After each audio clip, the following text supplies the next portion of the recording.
Doopy doopy doo. Doopy doopy doopy doo.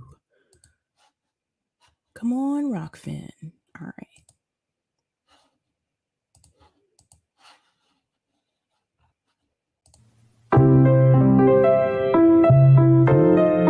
Doopy doopy doo.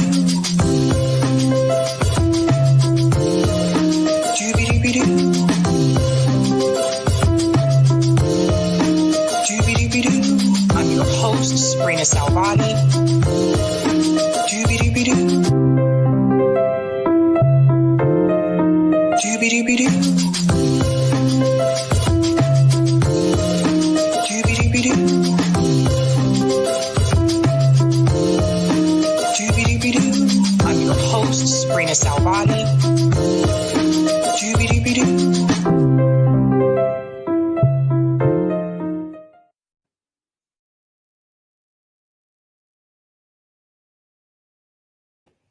All right, guys. Happy Friday. Welcome, welcome. Shout out to everyone watching on YouTube, Twitter, and Rockfin. Welcome to Sabby Sabs Podcast. I'm your host, Sabrina Salvati. If you are new, I want to let you know that Sabby Sabs Podcast is a part of Revolutionary Blackout Network. You can catch me there on Thursdays for the Roundtable and Friday for the Sabby Show. And you can catch me here Monday, Tuesday, Wednesday, and Friday. I want to give quick shout outs to people in the chat. Let's see who's here. Let's see who's here. What's going on, Hannah G? Since a Sabby smiley face, what is going on? Shout out to Eric T. Red, who's a Sabby member. Thank you so much for mentioning this, Eric. For the Callin segment, the app to install on your phone is called Callin Social Podcasting.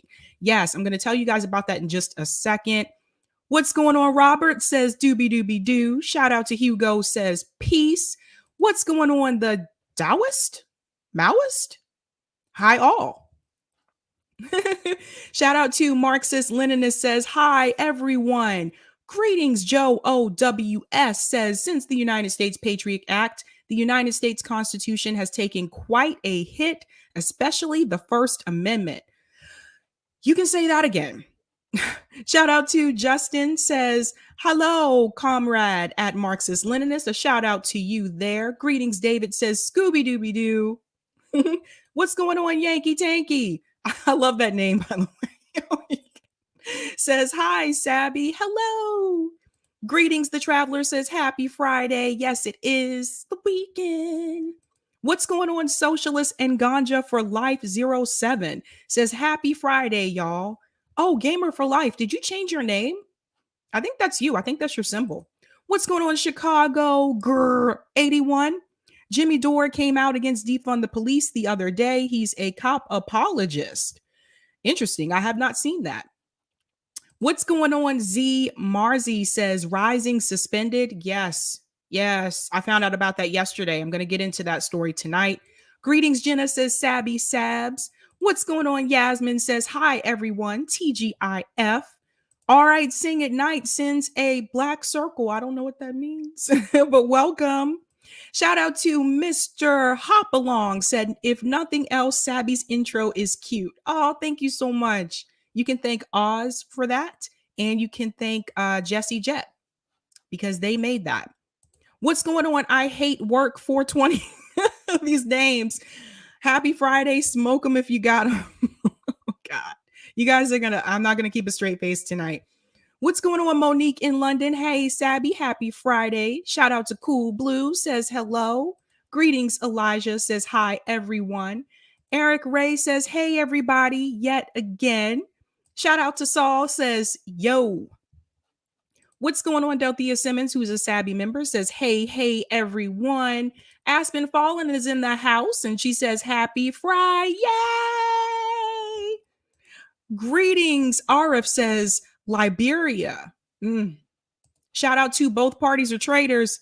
Please thumbs up. I love that name, by the way. I love it. Shout out to Carlos Pina says, cheers. Cheers. Tonight I have Double Thunder Funk. This is by Bentwater Brewing Company, and this is made right here in Massachusetts. It's made in Lynn, Massachusetts, and it's a double IPA. What's going on? Elizabeth says, hello, great interviews lately. Thank you so much. Shout out to Synthetics. Thanks so much for the super sticker. What's going on, Notori? Always great to see you. Gosh, there's a lot of comments. Shout out to E. Heller says, hey, gamer for ganja. All right. What's going on? MJ Dolamy? RT on YouTube 403 forbidden. That's an error. Client does not have access to, have access rights to the content. So server is rejecting to give proper response. That's all we know. Yeah, I know some people that do not have their jobs at RT right now. What's going on? Astro Gypsy says Jimmy is definitely not a cop apologist. Anyone who has followed him at all would know that. And shout out to William Martin says, when will we allow anybody to be suspended, blocked, or banned? We will eventually have everybody sus, blocked, and banned. The worse things get, the more voices the ruling class will put in the dark. That's 100%. I have a lot to say about that tonight. And I was missing someone. What's going on, War Entertainment? Thanks for coming on Extra Bullet last night, Sabby. It was fun. Yeah, guys, check that out. I went on to War Deer Entertainment last night, actually Extra Bullet, and we had a pretty cool interview. It was very different. It was more fun. I talk about a lot of serious stuff sometimes, so it was nice to do something a little, more fun. What is going on, Betsy? Betsy says, Massachusetts in the house. Hey, Sabby Sabs, love your show. Let's talk local politics sometime. Bet. Let's do that. My email is listed in the detail portion of my YouTube videos. Email me. Call me. All right. So I want to give a quick shout out and thank you to everyone who is a Sabby patron. I really appreciate it, guys. This really does help me a lot. It goes a long way. If you are interested, you can become a patron. There's 4 categories: members, Sabbies, and Sabsters, and the ultimate. And this is the wrong one. Shoot balls. This is the wrong list. What did I do? Oh, that's right. I forgot I switched it to, why didn't I change the name? What's the date? Okay. That was the wrong list. Sorry. I thought something was a little weird. I'm like, that's not the right list. I don't know what happened to the list. Oh my God. This is why. Here it is. Okay. I have 2 different computers and sometimes things just get a little confused. This is the correct list. Thank you to everyone who's a Sabby patron. If you're interested, you can be a Sabby member, Sabbies, Sabsters, or Ultimate. Those are the 4 categories that I have. So yeah, there's 3 more people I need to add to this list actually, and their names are scrolling across the bottom of the screen. So I'm a little bit behind. I apologize. I got to get up on that, do the right thing. Okay, what are we talking about tonight? Let me go ahead and share my thumbnail because I have a lot to say. We are doing a call-in portion of this show tonight. So at 9 o'clock, if you want to call in, you can do that. The link is actually pinned to the live chat up at the top, but I'll also put it in again here for you here. That is the link to the room. So this is my first time doing this, you guys. So bear with me. But that portion does not start until 9 o'clock. So I'm going to go through the stories tonight. And then we're going to talk about the progressive movement is dead. And the stories, 2 of the stories I have tonight actually are going to lead into that. And I want to hear your voice. I know you hear mine all the time. And I don't really, unless you've met me here and you're local, I haven't heard your voice. So it would be great to hear from you guys tonight. If you want to call in, you need to have the app. It's on iPhone and Android now, so you can download that. Okay. Here we go. What are we talking about tonight? This is a scary time that we're living in. At least this week was pretty crazy. Tonight, we're talking about the Hills Rising is suspended. What did they do and why were they suspended? And where do we go from here? Because more and more of this is popping up and it's getting pretty ridiculous, I'd say. We're also going to talk about Jamal Bowman Simps for Biden. What was that about? Definitely a cringe moment at the State of the Union address, but we need to talk about it because this is a warning sign, something I've been trying to tell you guys about, and now they're just coming out of the dark now with it. They're not even trying to hide it anymore. And last but not least, we are going to discuss Morning Joe and Elizabeth Warren, Medicare for All fail. So we're going to get into those discussions tonight. So first and foremost, I want to talk about the rising story because I saw this yesterday. And this is from Kim Iverson. Now, Kim was on here recently for the Women's Summit. And when I saw this yesterday, I was actually quite surprised, to be honest. But here we go. So Kim tweeted this yesterday. Why can't you see Rising on YouTube? Because we are suspended. A news organization aired speech from a former president. That speech was censored, and the news organization was punished for airing it. Let me go ahead and show you the post that is from Rising. YouTube has temporarily suspended the Hill's channel for violating one of its policies. For now, you can watch Rising on thehill.com/Hill TV and Facebook under Hill TV Live. Sign up for daily emails. So that came out yesterday. I think I just saw a comment from someone telling me that Kim just did a show about this. Oh, here it is. Kim Iverson just did a show explaining what happened. I could try to see if I can find that. But I also want to show you what Robbie said as well, because he also tweeted about this. This is really scary, actually, because let's be real. The Hill is not provocative. So if they can suspend them, this is really scary. So let me share my screen. Now, this article is by Robbie. He is also one of the co-hosts on Rising. YouTube won't distinguish between misinformation and reporting, so it suspended my channel. Now, this came out yesterday at 5:57 p.m. Listen to this. I'm going to make this a little bit larger. On December 9, 2020, YouTube announced it would take down videos that allege widespread fraudulent voting in the 2020 presidential election. A month later, after President Donald Trump lies about his loss inflamed a mob, yada, yada. You guys know about that. Now, let's get into what happened. What casual observers might not understand, however, is just how far the policy goes. Not only does YouTube punish channels that spread misinformation, but in many cases, it also punishes channels that report on the spread of misinformation. The platform makes no distinction between the speaker and the content creator. If a channel produces a straight news video that merely shows Trump making an unfounded claim, perhaps during a speech in an interview or at a rally, YouTube will punish the channel as if the channel had made that claim. Let me come out for just a second because I want to talk about this. This is a big problem. This is what happens when you don't rely on the people to check on this information. You rely on the bots. And it's been a problem. Hardlands Media has had to deal with this. Obviously, now Rising has had to deal with this. I know people at MCSC Network have had to deal with this multiple times. It's a big problem. And this is why, if you guys notice, I stream on multiple platforms. So everything that is live streamed on YouTube for me is also live streamed on Rockfin.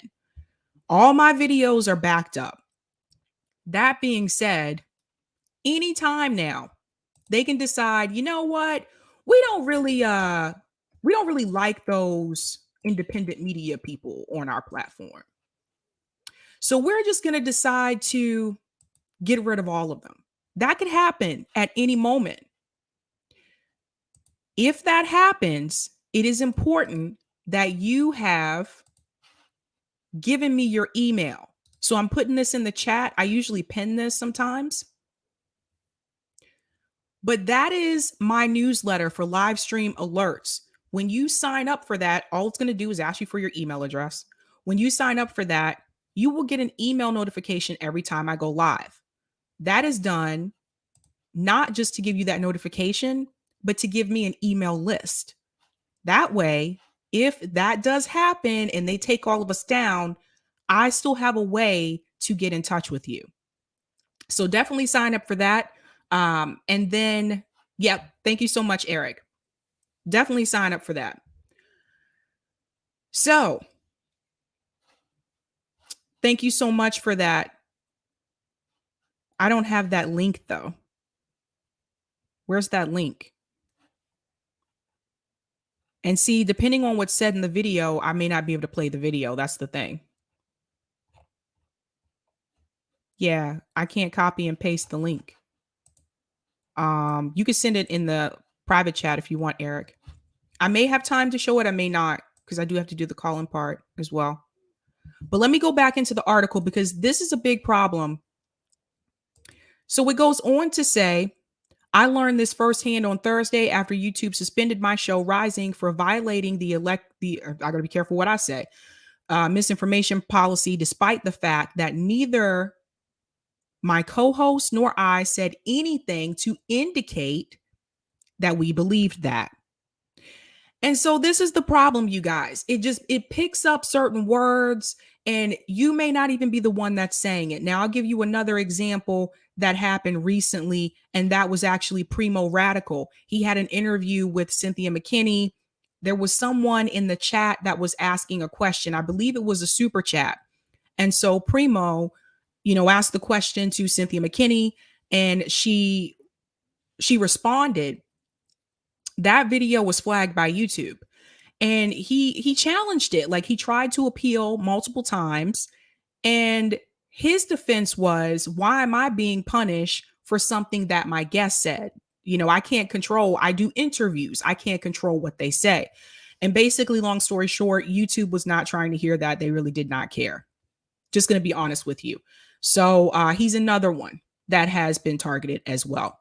So it goes back in to say, last night we learned that YouTube had suspended The Hill's entire account. So this wasn't just like one video. It was the entire account for the next 7 days, preventing us from publishing new videos. Okay. Let me see if I can pull up that video now. So that's another thing. When you're hit with something like that, you can't stream, you can't upload, you can't do anything. And Heartlands Media, I talked to Kit. He's had I think this has happened to them like 3 times and every time they have to appeal it. And it's just ridiculous. And sometimes this can happen for videos that are 2-3 years old, that all of a sudden they'll just come back and ping you for it. I'm like, really? Like, if you created this rule, 3 years later, everything that happened before that should have been grandfathered in. I mean, to me, it's just absolutely ridiculous. So I have this video now. Oh, I don't know when she talks about it. Let me see. All right, let's see what Kim had to say. Now, this is on Kim's show. This is not on The Hill Rising. A lot of people, I don't know, some of you may not know this. Kim Iverson had her own show before she was on The Hill. That was actually when I first heard of her. So let's see what she had to say. Again, I got to be careful because I don't know what's said here. So hold on. Establishment progressives have been censored on YouTube and other big tech platforms. But, just airing raw footage of these speeches, unless you're going to put a disclaimer on those speeches, or unless you're going to have somebody interject and immediately give a rebuttal to whatever that quote unquote misinformation was, then that results in you being the spreader of misinformation, according to YouTube. So a year ago, The Hill aired CPAC's raw footage from CPAC, got a strike on the channel. The Hill did it again. So, it's a news organization, and you should be able to air speeches from politicians and other leaders. That is newsworthy. Even if they're saying total misinformation, crackpot stuff. It doesn't matter. They need to be able to say it, and we need to be able to hear it. That is what being a free people in a free society is. And it's newsworthy. You deserve and ought to know what your political leaders are saying, even if it's totally nuts. And that goes for both sides of the aisle. You have a right to know the crazy crap these politicians are saying, right? Okay. Or you might agree with all of it and you might not think any of it's crazy at all. That is you being a free person in a free America. That is what a free society is. But apparently not anymore. So that resulted in a second strike on the channel. And then it turned out that February 24th, a segment aired. I was not on the segment of Rising. It was actually Robbie Suave, my co-host Robbie Suave, and Ryan Grimm did a segment. Emily Jashinsky was on the segment with them. So this was the segment that aired. It was February 24th. And during this segment, they were talking specifically about Donald Trump and Donald Trump praising Putin and Putin's strength and all that, how Trump gets when it comes to talking about Putin and Russia and the war and whatnot. Trump was on Laura Ingram's show. There he is. You can see the little phone call icon in the bottom. He was talking to Laura Ingram, talking about Putin's threats. And in that conversation, he said, he made statements about the election. I'm not going to repeat what he said because here I am on YouTube. So I don't myself want to get banned for spreading misinformation. So for spreading election misinformation. So he made a claim that we all know he makes about the election during this phone call with Laura Ingram. He says it almost knee jerk. He always says it. We all know he says it. It's not actually news. Nor do I think anybody suddenly, because they hear it from Trump today, thinks, wow, maybe there's something to what he's saying. And I got to look more into that. And I'm going to believe him and I'm going to agree with him. I think at this point, everybody in America knows, really a lot of people around the world know what Trump thinks. And so it's not actually news, nor is it really at this point, I think, spreading misinformation. But nonetheless, it is against YouTube's misinformation. Here's actually their election misinformation policies. So they say right here, certain types of misleading or deceptive content with serious risk of egregious harm are not allowed on YouTube. Okay. What is considered serious risk of egregious harm? That would be my first question. What do you consider that? And this is a big problem that people have run into. When you do get these flags or these warnings, they never go into detail as to what exactly was said or what you did that caused this, that whether it's a strike or whatever, what caused that penalty. They never do that. That's a big problem. So it's usually vague. It could refer to anything. And I think they need to be more specific about that. But again, I believe a lot of these responses are automated. YouTube is huge, and they're not doing what Rockfin does, where Rockfin, if I have a problem with Rockfin, there's actual people that I talk to. Actual people. When I set up my show on Rockfin, there were actually people that I met with that walked me through the process. Because Rockfin's crypto, it's not like YouTube. It's different. It's a different process. So the fact that there's just no one there for you,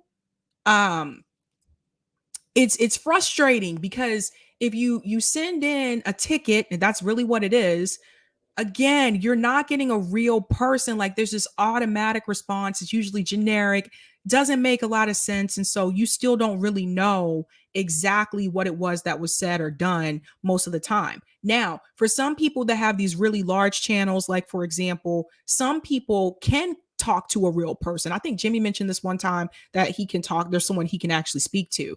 But for most of us, we don't have that. And it's really frustrating. So I'm gonna go back into the video for just a little bit more. Believing that something is real or not, is that egregious harm? This includes certain types of misinformation that can cause real world harm, like certain types of technically manipulated content and content interfering with democratic processes. Okay, so technically, what did they say here? It was technically manipulated content. Okay, so that is stuff that is like altered in some way. So somebody is made to look like they've said something or do something that they didn't actually do. That would be technically right. That would be a violation. I could understand that. That would certainly be misinformation if you're making somebody appear like they've said or done something that they didn't actually say or do. And then they go on to say here, oh, sorry, not that one. No, not that one. Oh, here we are. That you will find, and content interfering with democratic processes. Okay, so what is content interfering with democratic processes? I'm not even sure what this is. So this is where things get really tricky because what interferes with democratic process. So I would say what interferes with democratic processes is if you made a statement, for example, and you came out and you were, me or a news broadcast, and you say, guess what, everybody? Oh my gosh, breaking news. The election has been moved, right? It's no longer going to be on November 4th. They're changing the date. It is now going to be held on November 16th. Show up to the polls. Okay, that obviously would be interfering with democratic processes. You're telling people don't show up to the polls on election day. Instead, go on this other day that's not election day. So basically, you did not get an opportunity to vote because you were given election misinformation that would then lead you to not vote on the day that you should be voting on. That makes sense, right? Or if you say the election location has moved and this is really where you need to head. Or, oh, guess what? You're going to get a mail-in ballot and you're not, let's say. So don't worry about needing to go and take the time off and go and find your local polling spot. So I can understand all of that being election misinformation that interferes in the democratic processes. Or to say a certain candidate dropped out and so therefore you don't need to vote for that candidate anymore. I can understand that. Now, you could even say what would be interfering in election in the democratic process would be lying about your opponent. But that happens all the time, right? They're always lying about each other. They're always smearing each other. Yet that's not considered interfering with the democratic process, even though I would make an argument that that is much more interfering than many of the other things you could potentially, like running. They were saying, oh, that there was all this Russian election misinformation or interference that happened on Facebook. They were buying ads and they were spreading misinformation. But what kind of misinformation were they spreading that interfered in the democratic election process? Like I mentioned, did they say the date moved, the poll location moved, this candidate dropped out? And that's the problem. That's the problem. Like, it wasn't like the host of Rising, it wasn't like they said those things. It was a video that there was a speech from Trump, obviously saying those things. And this is the problem that I have with this as well. Number one, I don't like censorship. I think it's BS. People should be able to say what they want. I don't have to agree with it. You don't have to agree with what they say either. But I don't think it's right to shut people down. And the problem that I have with this is that it's okay for major news outlets to do that, though. CNN can lie 24 hours a day. MSNBC can lie to you. Fox News can lie to you. And by the way, they're also all on YouTube. And those same segments that you see on cable TV from them, a lot of times are also on YouTube. And I can't tell you how many times I've caught, especially CNN, I've caught them in lies. But their videos are not removed. So I'm not going to spend too much time on this because I do want to get to the other stories as well. But the point to be made here is that it's more so about the narrative than the information. If you are not towing that establishment narrative, they will try to suppress your content. This is why I noticed I got a lot of new people the past couple of days. Some of you have probably never heard of me because they decided about 2 years ago that they were going to suppress independent media. So that's why you have these other platforms that have emerged like Rockfin and Rumble, and it's been really difficult. So, right. So after you watch my video, the recommended videos for you should be other independent media. That's not what's happening a lot of times now. Now it's a CNN video, a MSNBC video, or a Fox News video. That doesn't make any sense. So it didn't used to be that way. It used to be when I watched a video from left independent media, I would, it recommends another video from left independent media. That's how I found a lot of the channels I found. I'm embarrassed to say this, but at one point I used to watch David Pakman, and he is in my state. I'm sorry. But when I would watch him, this was a couple years ago, I was recommended other people that were also doing independent media. That led me to other people. Like I found Nico House, and Convo Couch was recommended. So then I found them. And then, Slow News Day is recommended. And that's how it used to work. It does not work like that anymore. And it makes it harder, especially for those of us that are newer in this. It makes it harder for people to find us. I used to be able to enter Bernie Sanders' name on YouTube, and all this independent media would come up. Try it now and see what happens. They redirect you to cable news. And it's usually the negative content. Now, why is this problematic? Because there are things that are said on independent media that you are not going to hear on mainstream news, and you need to hear this information. Because if it wasn't for independent media, I wouldn't have known about AOC, like when she was running. Jimmy Dore was the first one that brought her on. I wouldn't have known about Cori Bush, all of them that ran. Now we can talk about how they are today, and we'll get into that in a minute. But it just goes to show you how mainstream media had blocked them out. And once I had that information, I passed that information on to other people, my friends, my parents. They didn't know about it either. So it's a problem. And I want to let you know it's not just the hills rising. I did find out also yesterday. Oh, yesterday was rough.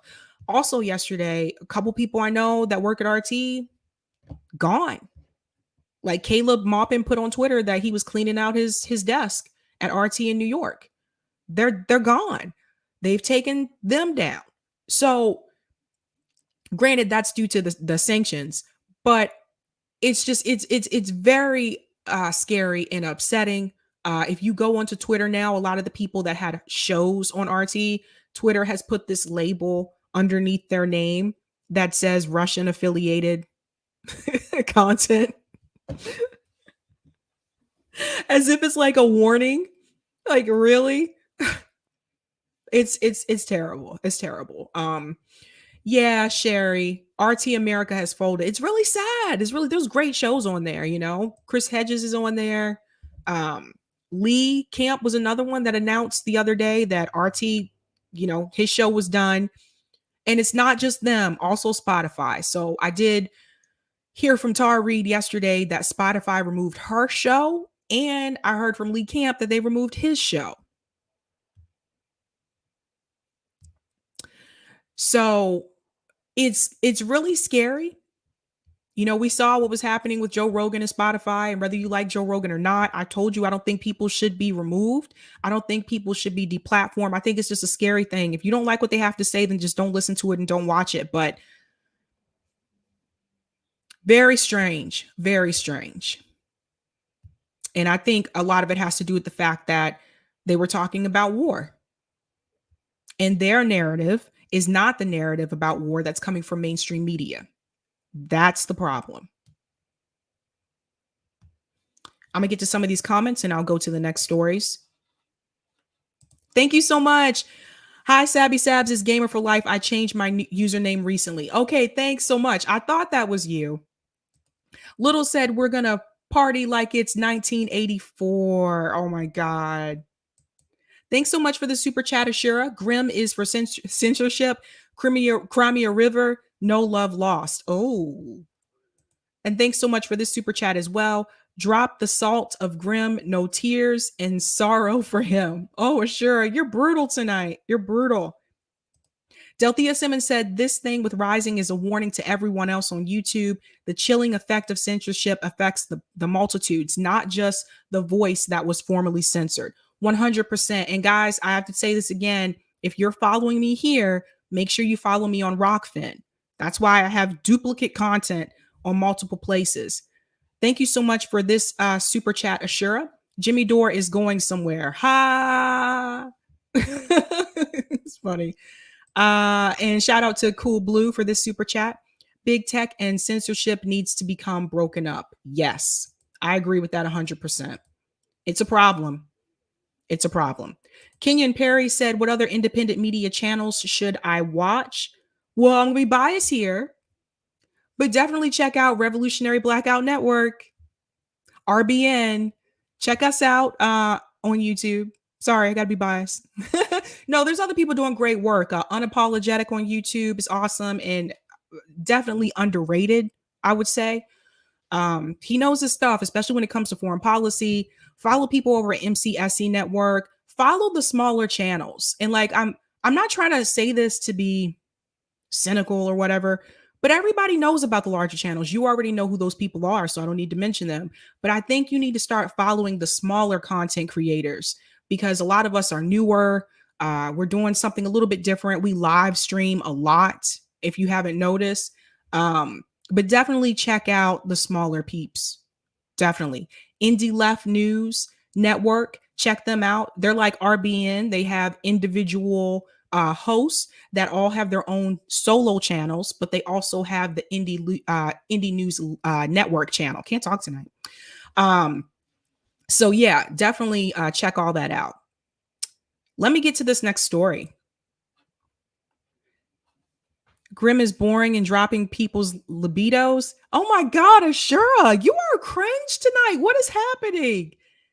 Oh gosh. We're going to go into this story with Elizabeth Warren and Morning Joe. Now, they're talking about big pharma, and there are parts of this conversation that I found to be quite disturbing. There's one phrase that is clearly not mentioned throughout this conversation. I'm going to jump in from here and there, but I want you to hear how they talk about big pharma and prescription drug prices. So let me go ahead and share my screen. This is a doozy if I ever saw one.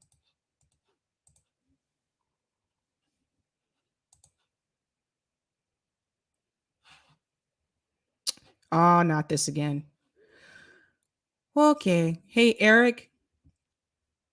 I might need you to jump on screen because my Chrome froze. I'm gonna have to come back in. Google Chrome has this issue, man. It's really annoying, actually. You'll have to add yourself to the stream because I'm frozen. She's frozen. Well, I'm moving, but my browser froze. Okay, now I'm not moving. You're there? Yep, I'm on. All right, I'm gonna pop We're out and on pop it. back in. All right. Back to the Eric T. Red show. I think this time I got a good microphone anyways. Let's see what we got in chat.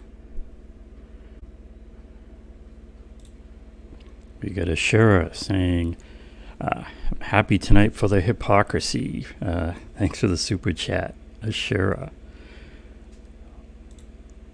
We just got another super chat. Here we go. All right. Black Freud. Thanks for the very generous super chat. He says, isn't it time for a class action lawsuit against the censoring tech companies? How about reparations for lost revenue? They devalued you, but they still made money off you. Worth a try? Thanks, Black Freud. And Sabby's back. We got double Sabby. There's two of me? Oh. You're clear. Get rid of that. All right. All right. Carry on. Okay. I don't know what I would do without Eric. Sometimes my Chrome browser freezes and I don't know why. This is a gaming laptop, you guys. Like, this was not cheap.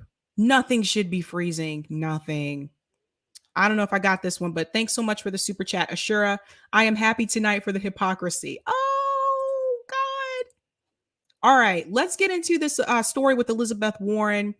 And, oh, of course, it took out my my private chat. Now I got to open up my email.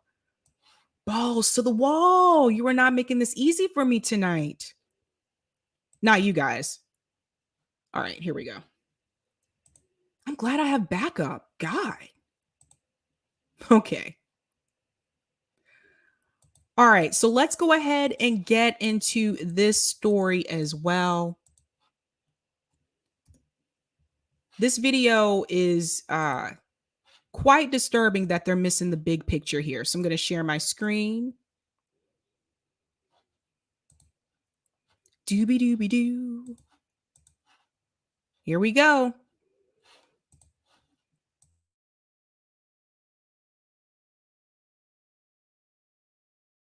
Joining us now, Democratic Senator Elizabeth Warren of Massachusetts. She's a member of the Armed Services Finance and Banking Committee. So let's talk about that. It's great to have you with us.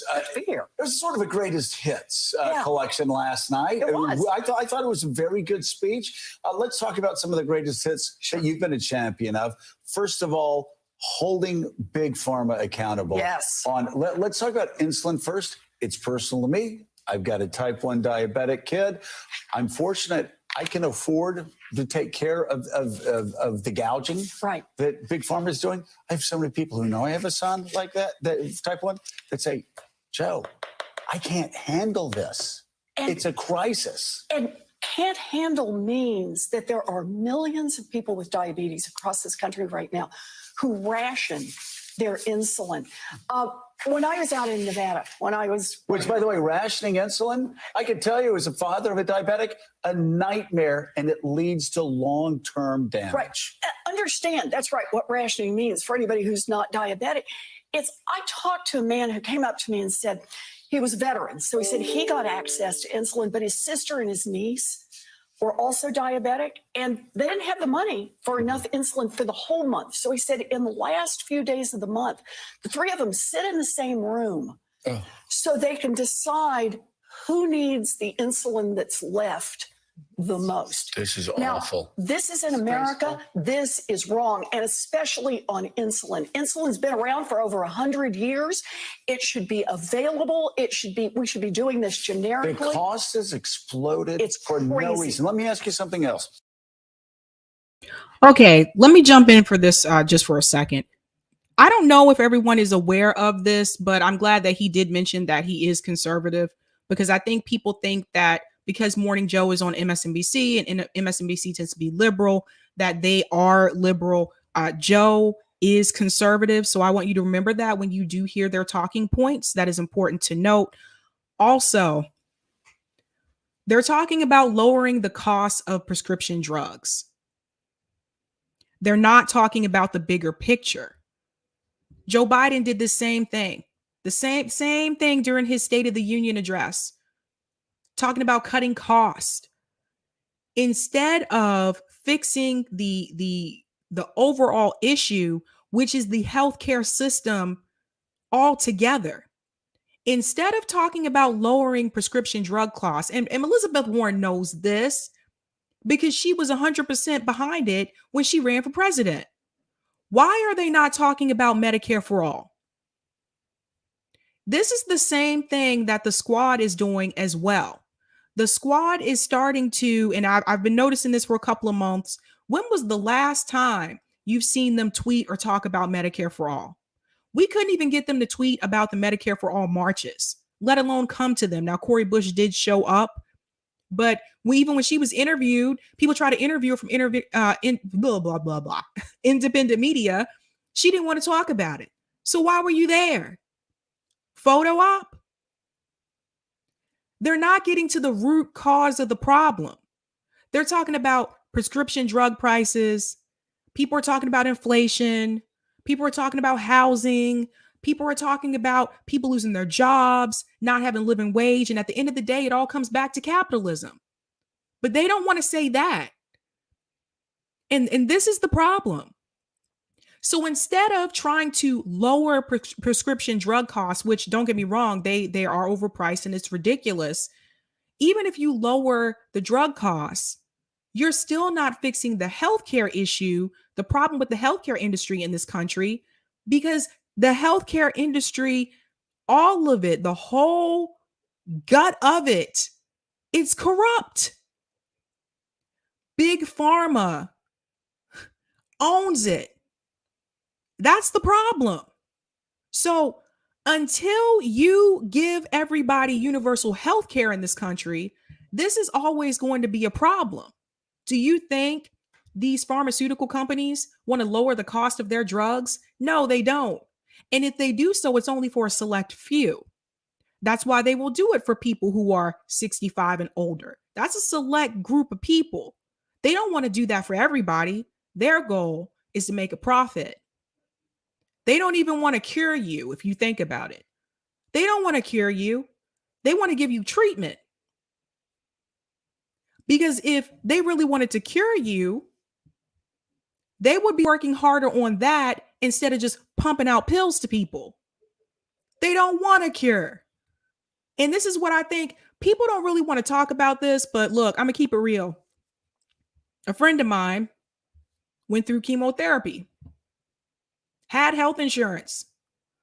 Do you want to know how expensive their bills were? $1,600 every time they got chemo. That's with health insurance.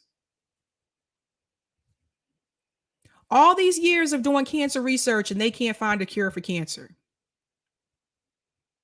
Maybe I'm being a little too harsh. I'm not a doctor. I'm not a scientist. What do I know? But I question that. And I consider that to be suspect. You've been working on cancer research for all these years and you still haven't found a cure for cancer? No, all they want to do is give you treatment. In order for them to make a profit, people have to be sick. You guys see where I'm going with this? In order for the pharmaceutical companies and the healthcare industry to make a profit, people have to be sick. This is why they don't want to tell you the things that you need to do to be healthy. Some doctors may, but honestly, you have doctors out here who are paid to push prescription drugs as well. They're pushers. So they don't want to tell you that by changing your diet, cutting out certain meats, dairy products, they don't want to tell you that that can help some of these illnesses that people have. No, they want to give you pills. Those pills cost money. And every time they push you pills, they make money. Every time.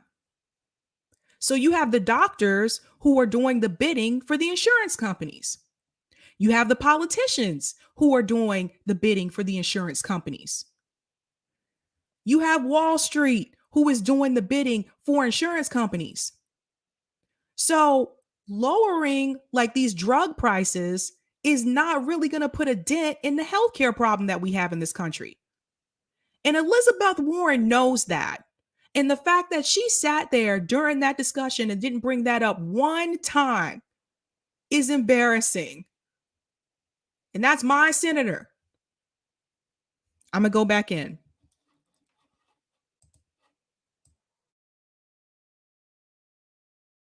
And I'm asking you, as you know, I'm a conservative guy. Mm-hmm. I want to know, though, and I think a lot of conservatives would agree with me, that it's a scam, that Big Pharma still doesn't have to negotiate with Medicare. Yeah. Why do we keep hearing about that? Why is Big Pharma never forced to negotiate with Medicare like they are with the VA? I'm sorry, are you asking me if Big Pharma and other giant corporations have enormous political power in Washington? But who's blocking it now? It's the quiet blocking. There's never a name on this. There are never fingerprints on this.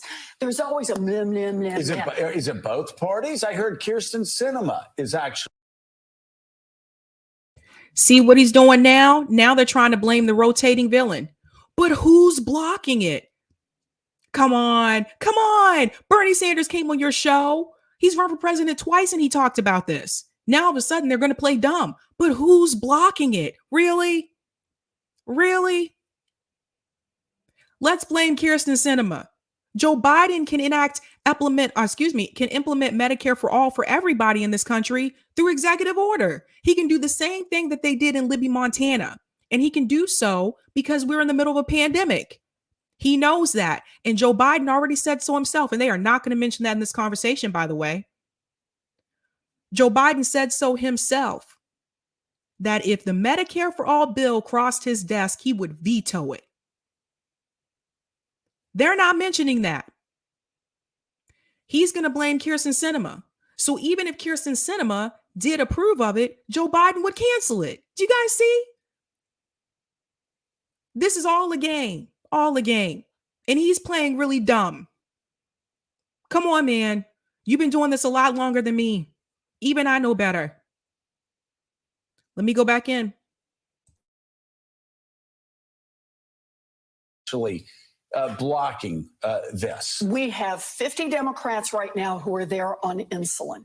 We do not have 50 Democrats who are there across the board on negotiations. How many do you have on negotiations? I think we have 49. 49. So, okay, so then it most likely is Kirsten Sinema. Another thing, I ask you this question as a conservative. Joe Biden talked about going after billionaires, going after multinational corporations, not to gut them, not to be a socialist. You've said you're a capitalist. He said he's a capitalist. But how about making them pay the same income tax rate as our... Did everybody catch what he just did there? He just said Joe Biden talked about making them pay more. He said, not as a socialist, but as a capitalist. And just like that, in his own slick little way, he demonized socialism. They keep thinking this is a bragging point, and it's not. He says to Elizabeth Warren, you're a capitalist. That's what it's all about. He said the quiet part out loud. I hope everyone who watched that segment picked up on that. See, they're only willing to let you go so far. They're never willing to let you go far enough where it's actually going to help everyone. They only want you to go to a point where it just gives some people crumbs, some people maybe a little bit more, but never to the extent where it helps everyone, because they still want the oligarchs to be on top. So the people who are poor will continue to struggle. The people who are working class will continue to struggle. I also noticed this conversation focused heavily on insulin. That is a problem. Insulin is cheaper in a lot of other countries, especially Canada. But why are they only talking about insulin? Why aren't they talking about treatments that are even more expensive than insulin? Why aren't they mentioning chemotherapy? I just told you, my friend's bill was $1,600 every time they got a treatment. Why aren't they talking about that? They want to keep people sick. This is what it's all about. And I'm embarrassed. I really am embarrassed for Elizabeth Warren. Like she knows better. She was back in Medicare for all, and then she ditched it towards the end of the Democratic primaries. She went from, I agree with Bernie, to, I don't support Medicare for all. I support a public option. And here they are arguing over prescription drug prices. They don't want to fix the whole system. This is what I was saying before. We have a wound on the healthcare system in this country.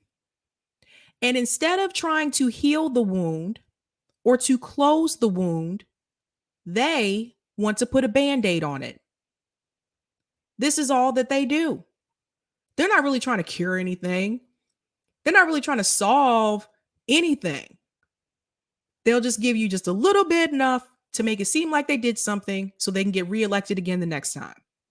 And you have these talking heads on mainstream media who back them every time. People like Morning Joe. People like Don Lemon. Everybody at CNN. Everybody at Fox News. Their job is to keep the status quo. And anyone in media who chooses not to, those people are removed. You should look up a gentleman named Phil Donahue. That's what happened to him. He spoke out against the war. They're like, look, gotta go. But they could keep someone like Brian Williams, who lied about his experience with war. I got to get to the next story because I have 6 minutes till I start the call-in.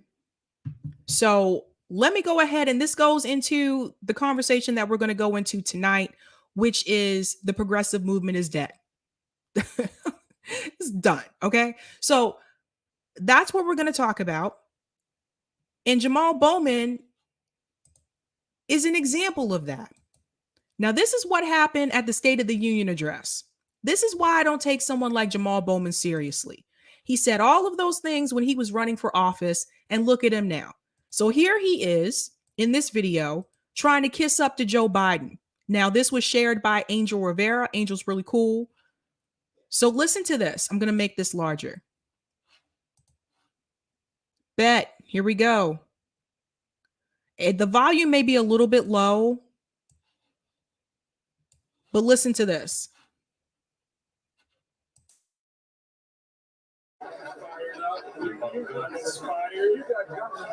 Listen, man, I'm trying to take care of myself. I'm trying to be like you. Fired up, inspired. You got guns. Listen, man, I'm trying to take care of myself. I'm trying to be like you. Fired up, inspired. You got guns. Listen, man, I'm trying to take care of myself. I'm trying to be like you.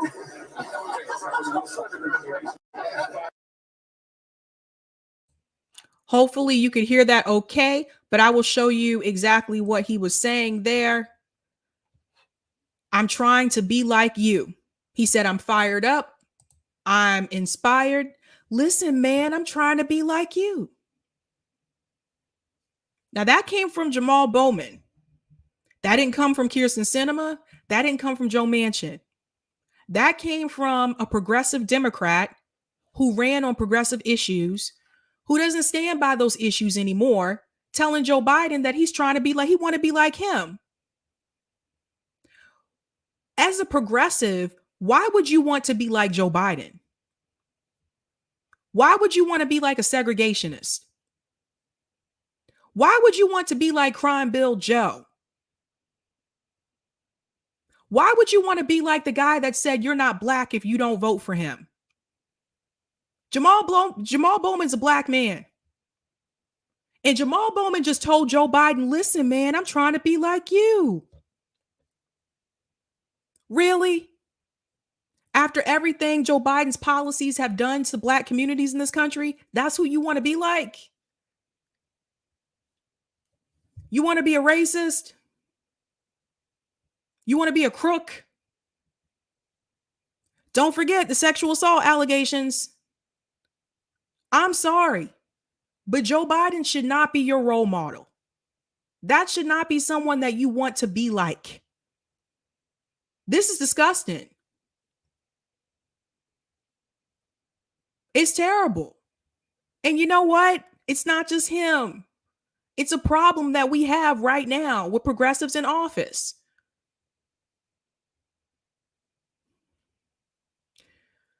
If you say that you are not trying to be a careerist, that you're a one-term, you're fine with being a one-term congressman or congresswoman, and we see you pulling careerist moves like this, how could you expect us to want to do this process again? And it's not just him. AOC, Rashida Tlaib with that horrible speech that she gave after the State of the Union address. I don't even know who that woman was. That didn't sound like Rashida Tlaib. They fold. They cave. So the question I have tonight is the progressive movement dead? So let me see if I can open this really quick.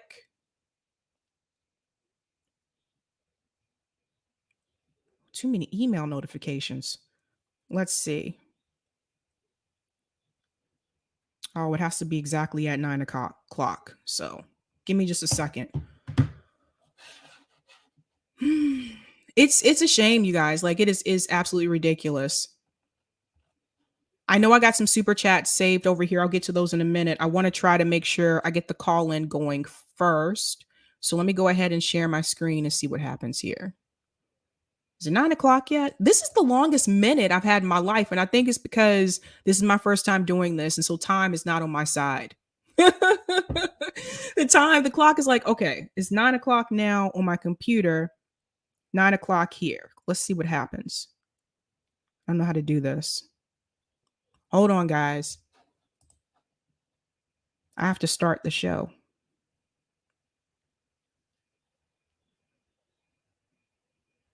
So it says it's scheduled, but how do I actually start it? I clicked on it.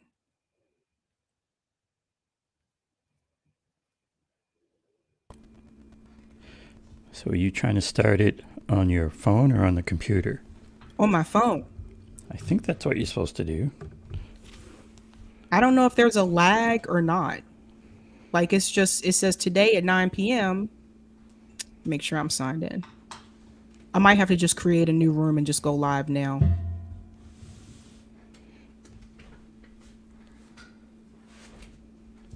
I mean, I can get in the room, but it doesn't look any different. Right, but it doesn't look live yet, but it's there. Well, why does this take so long? Let me see. Sorry, guys. Like I said, this is my first time doing this, so let me see.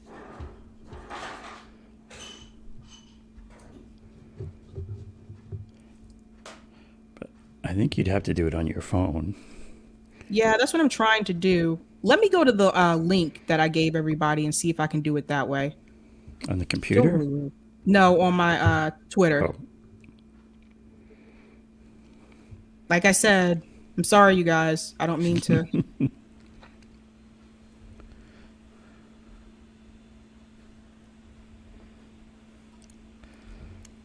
Saul says I have a very calming voice. We'll do some of that. What's that stuff there? AMSR? I'm just going to... Can all be very calm. Everything will be okay. Let me try to just start a room.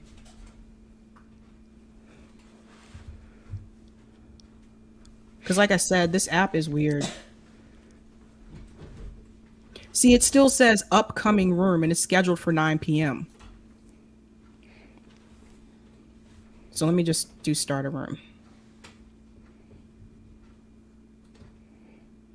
Public. Only participants with the link can call in. Don't allow. No, okay. All right. I'm going to change the title.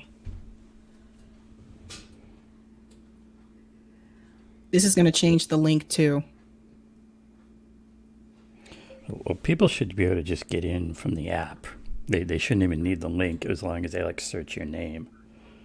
Yeah, but I can't. It's not letting me start. Right. Like when I click on it, nothing happens. So I don't know if I did it right or not. That's what's weird. Like, even if you guys are in this room, I don't see anything. I can't. No, it won't. I don't think it lets us in yet. Or, I mean, not in any real way. People are saying there's no room showing up. Yeah, let me create a new room. This thing is weird. Yeah, I see an episode, but I don't know if that's a room. No, that's what it is. That's what I did. 1 second, guys. I have to do this again.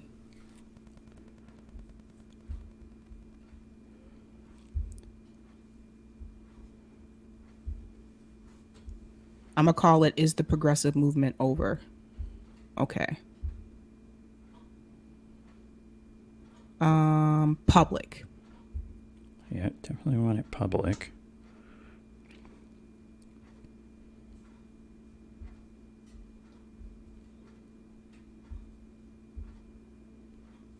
Start. Okay. Okay, I have a room now. Okay, case study just came in. Now, how do I know? Oh, wait a minute. I don't know if this is connected to my show or not. You just have to bring it up on, you just have to get the web page up in Chrome and then share the page. That'll be what... Okay. No, it doesn't. This is so confusing. It'll probably be a different link. Yeah, but it doesn't show at all. Like, see, that's what I'm saying. You have to attach it to the show.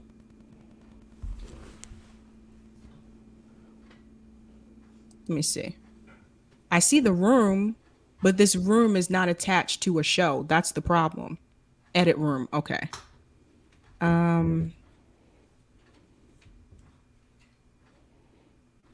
Okay, got it. All right, now it's attached to the show. I'll have to figure this out later, man. Okay, so let me go ahead and send you guys the link. Sorry, guys. All right. There's the link for the people on YouTube. Let me make sure that link works. I'm going to try it in one more browser. Guys, I'm seriously so sorry about all of this. Like, I'm usually It's more prepared for Friday. these. Well, it's hard because you can't test it out before you do it. Like, that's the thing. Okay, yeah, that's the right room. Okay. We're in beta. This is it. Eric, can you let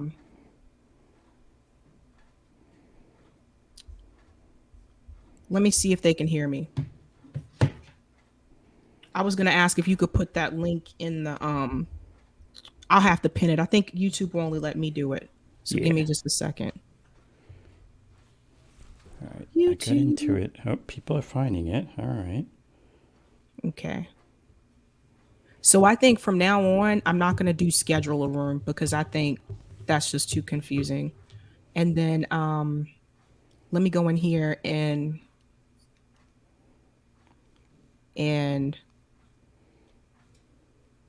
I need to put, where's that link I just put in? I'm going to pin it. Okay. I just replaced the pinned message with the actual one, so it should be fine. All right. Let's see if they can hear me. Again, this is my first time doing this, so.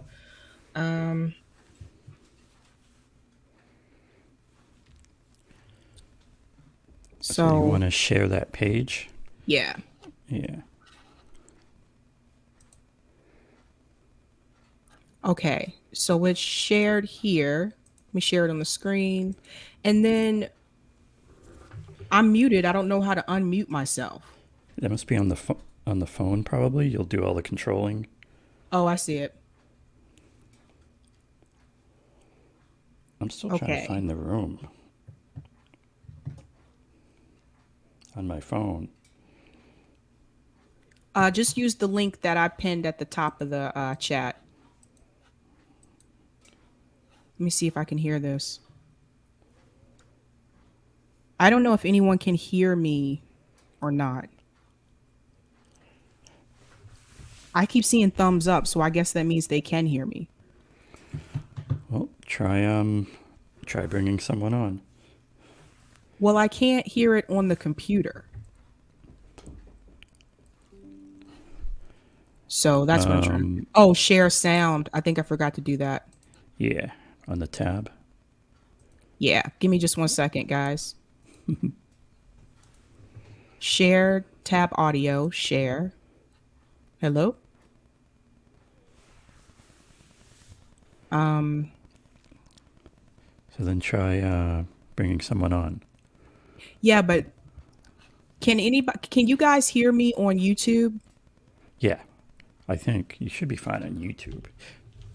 Yeah, because Okay. nothing's changed on YouTube right now with StreamYard and your But mic. I don't know if they can hear me on Callin. That's the problem. Right. Can you get into the Callin room and let me know if they can hear me? I keep trying. All right. Let's see.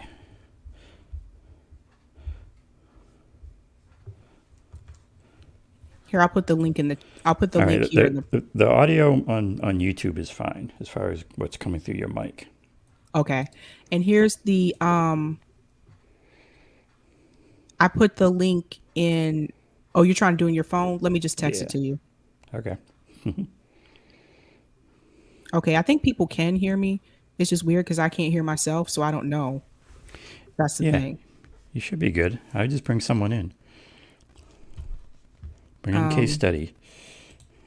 All right, let me try this. Okay. Who's the first caller? So the first caller is Johnny. Take next caller. Let's see if this works. There you go. So Johnny, I think you have to unmute. I think you must control it because you're the host. So there must be Yeah, some way I for can hear to- you. Can you hear me? Okay. All right, cool. I think you have to make him a speaker, though. He is speaking. Hold on one second, Eric. Okay. Or maybe it is working. Hold on one second, Eric. Okay, hold on one second. Eric, can you check the YouTube app and tell me if you can hear me on YouTube? That's the thing. I can't tell. I can hear both of you on YouTube. Yeah, I think that's just how it is. I think that's just how it is. They're saying we can't hear him on YouTube. That's what I was saying. Like the app isn't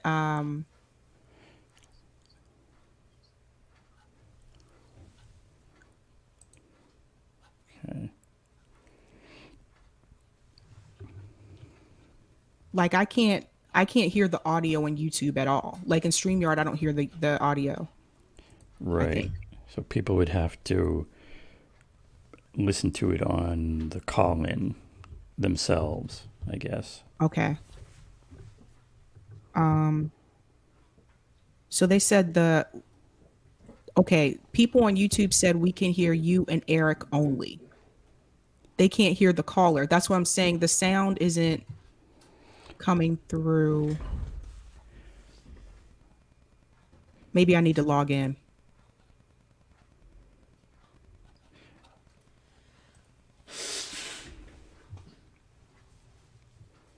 Yeah, it's weird because when CJ did it, he shared it on his screen.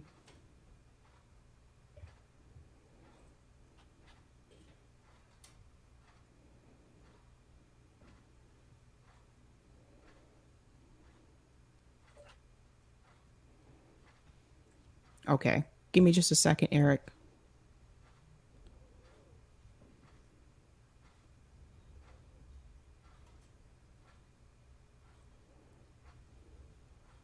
All right, we'll just edit all this out.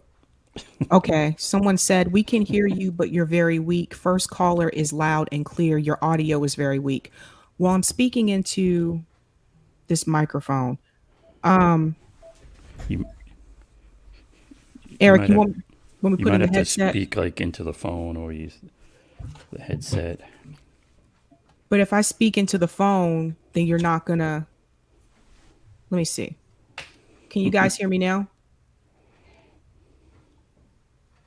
On Callin? Let me see.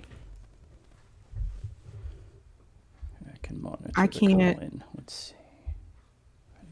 That one. That. I don't know what happened. Like I can't even.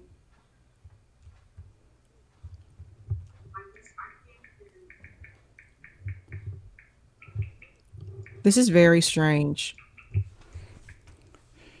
So it did come through the Callin website on a delay. Right, but I don't even see the room anymore. Like the room isn't there. On your computer? On my the phone.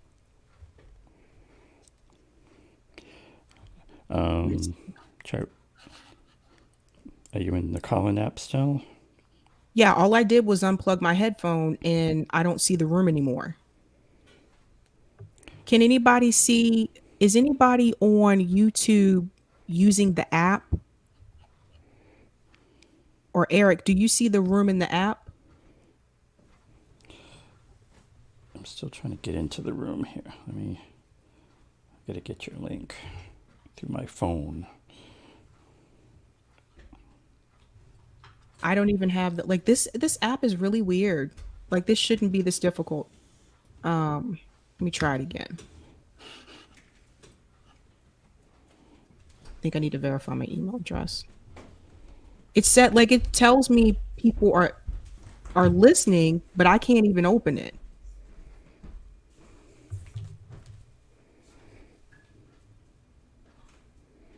All right, let me try this.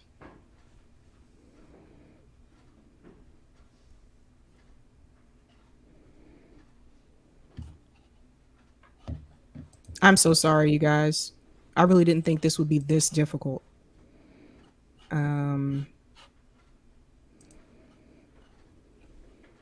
All right, let me try this code.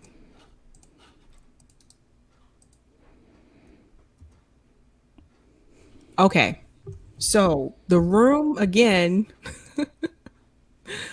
Oh boy. I got it. I got it on the computer.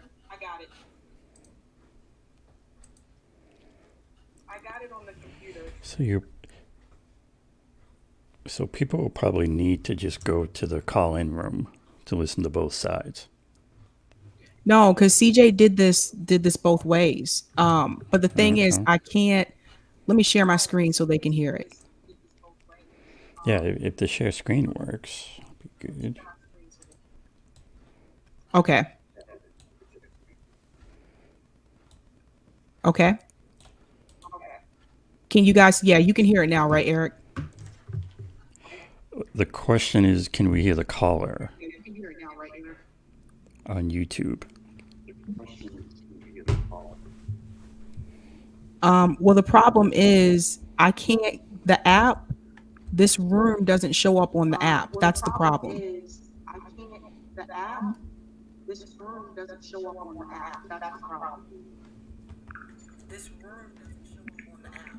Let me try it again.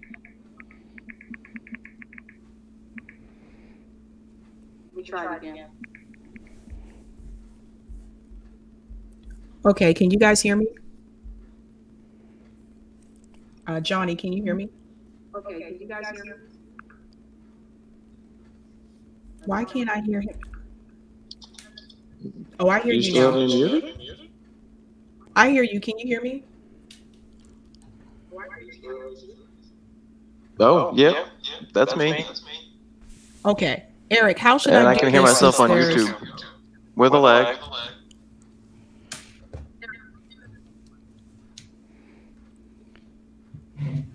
Does it make it a difference now that I have the headset plugged in? I can't hear you on Callin, though. I think I'm actually only hearing you on YouTube.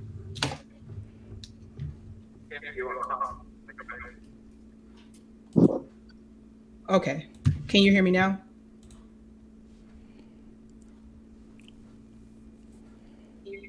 Johnny, can you hear me now? Just on YouTube. Okay, so that explains it then. Just on YouTube. Can you hear me now? Oh, wait. Now you're on Callin now. Hold on.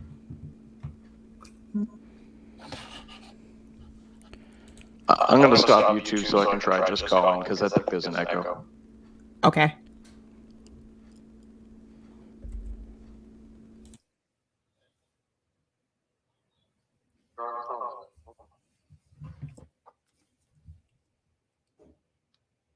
Technology is awesome.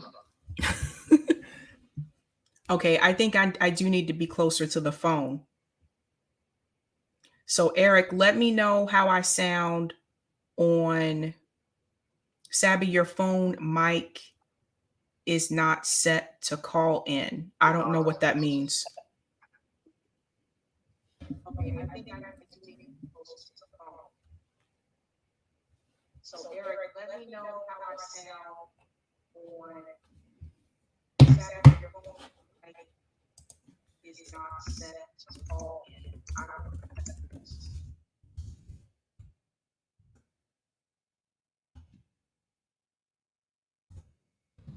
Okay. Johnny, I have a headset here with a mic on it. Do you think I should use that instead? Yeah, now I'm hearing you on Callin, but not on YouTube. See, that's the thing, because I have this mic for YouTube and this for Callin. So I need someone to test. Eric, can you hear me on YouTube? All right, I'm stopping YouTube again because I'm hearing you say the same thing twice.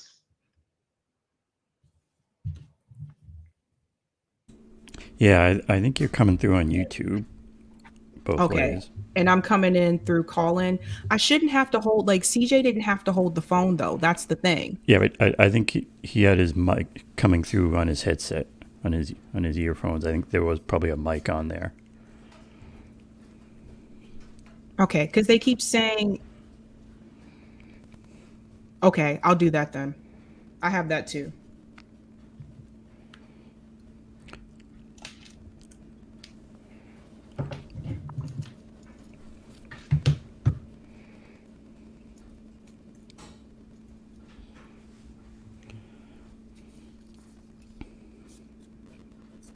Sabrina, you still there? Yeah, can you hear me? Yep, you sound pretty good. Okay.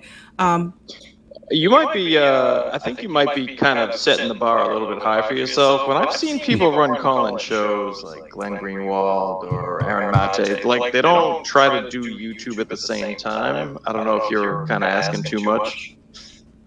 I don't know, dude. I just copied CJ. I'm not going to lie. I don't know who CJ is, but I'll roll with that. That's fine. And I think Brianna Joy Gray's managed it. Okay. And Eric, you can still hear me on YouTube? Yeah. Okay. All right. Everybody can hear me. Everybody said leave it like this. It's fine. Okay. Okay, Johnny. I imagine you did have a question. No, I'm just here for tech support. Oh.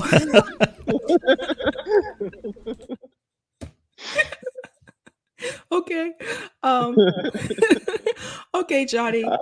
If I did, I forgot about it long ago. Okay. I'm not used to wearing headphones, so this is really weird for me. It's all right. You get used to them like anything else. Okay. All right. I'll go ahead and take next caller then. I'm all right. I feel like I should ask something now after all this. Go ahead. I gotta come up with a question. What are we talking about? Is the progressive movement dead? Yes. We failed. We stopped asking for things. Do we ask for things anymore? Remember when we asked for Medicare for all? What was that, like a year, 2 years ago? I don't know. I mean, some people stopped talking about it. Some people stopped talking about it when a pandemic hit. You recall that? Yep. Everyone just stopped asking for Medicare for all once a pandemic hit. It's kind of a problem. It is a problem. I'd like to compare that to the Keystone XL pipeline, which has been dead for years and has now been brought back from the dead single-handedly by Fox News. I'd like to put those two things side by side. What does that say about where we're at versus who's on message on the right? I don't know. The Keystone XL pipeline has no reason to exist. It's not going to do anything for you. It's not going to do anything for me. It's not doing anything for anybody. But like it's back on the agenda now. Oh my God. I'm sorry. I'm so not used to wearing a headset. You don't like the headset? No. This isn't even mine. This is like a gamer headset. Is it Bluetooth or is it plug-in? It's plug-in. Oh, really? Try turning down your computer speakers by 50%. Eric, I got earbuds for Christmas, so you could try them. I don't know if you want to 50%. try something like that. Does that sound better, Eric? I turned it down 50%. Just let me know in the private chat. So, I mean, I don't know, Johnny, like that's a good question. I mean, my whole thing is like, I feel like, again, the moment that Trump lost and Joe Biden won, people just went back to sleep. Done. Right. He passed one bill. He passed a pandemic relief bill, and then he kicked his feet up and was like, yeah, we're not really doing Build Back Better. We're just going to stop. I'm going to short you guys $600 and we're moving on. Well, and you know what's really sad? People will still vote for him again. I mean, he didn't escalate the nuclear alert level or whatever. We're not at DEFCON whatever. I forget which way it goes.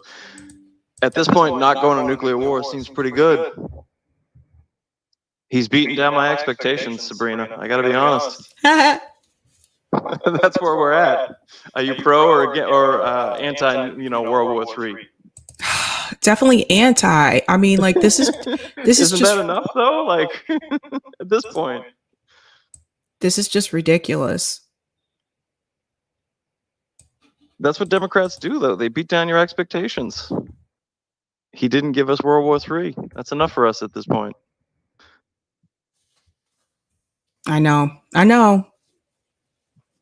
But I mean, I just kind of feel like, I'm sorry, man. This headset is driving me crazy, and now I'm getting all hot. Your ears get warm? Yes, I don't like this. This reminds me when I was a kid and my mom used to have me wear headbands, and it feels like it's squeezing your head. Oh, if it's too tight, can check if you can extend it. I don't even know what that means. Because sometimes there's a thing where you can like enlarge it. Oh God. Maybe can I see you doing this on YouTube? Yeah, there you go. You found the enlarging thing. This is meant do for the other side. Oh. Yeah, do the other side. It doesn't move. I think this is meant for someone with a small head. No, you just gotta enlarge it. Do the left side too, right there. Nope, a little higher. It really doesn't move. Pull it. No, separate it. Nope. Yeah, right there. I'm trying to guide you with a lag, so it's not working out too well. It's okay. Don't worry about it. I'll figure it out later. Oh my God. I hope no one else. That headset doesn't look bad though. Like there's a little spacer thing. I just hope no one else sees this. I hope no one else sees this stream. Sorry. It's just you, me, and like 311 of our best friends. Don't worry. It's all good. Oh, okay.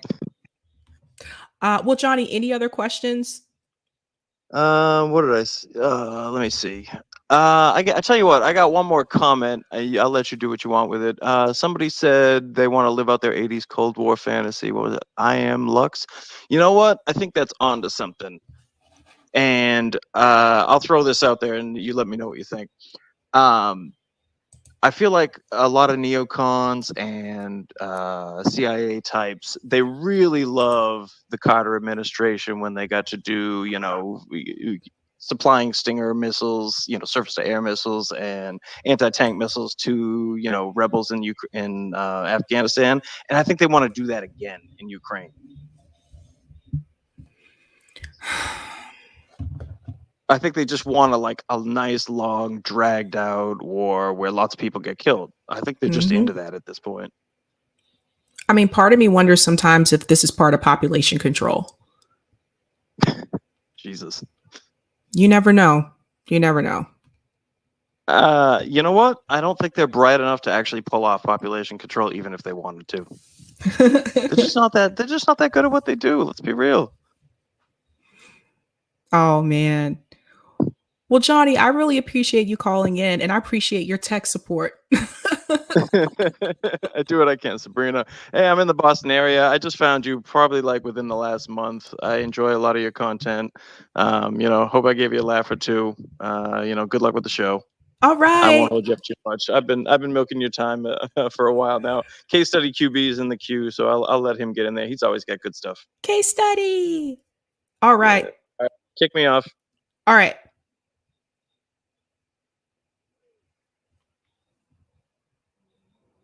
All right. Hey, what's going on, Sabs? Case Study QB.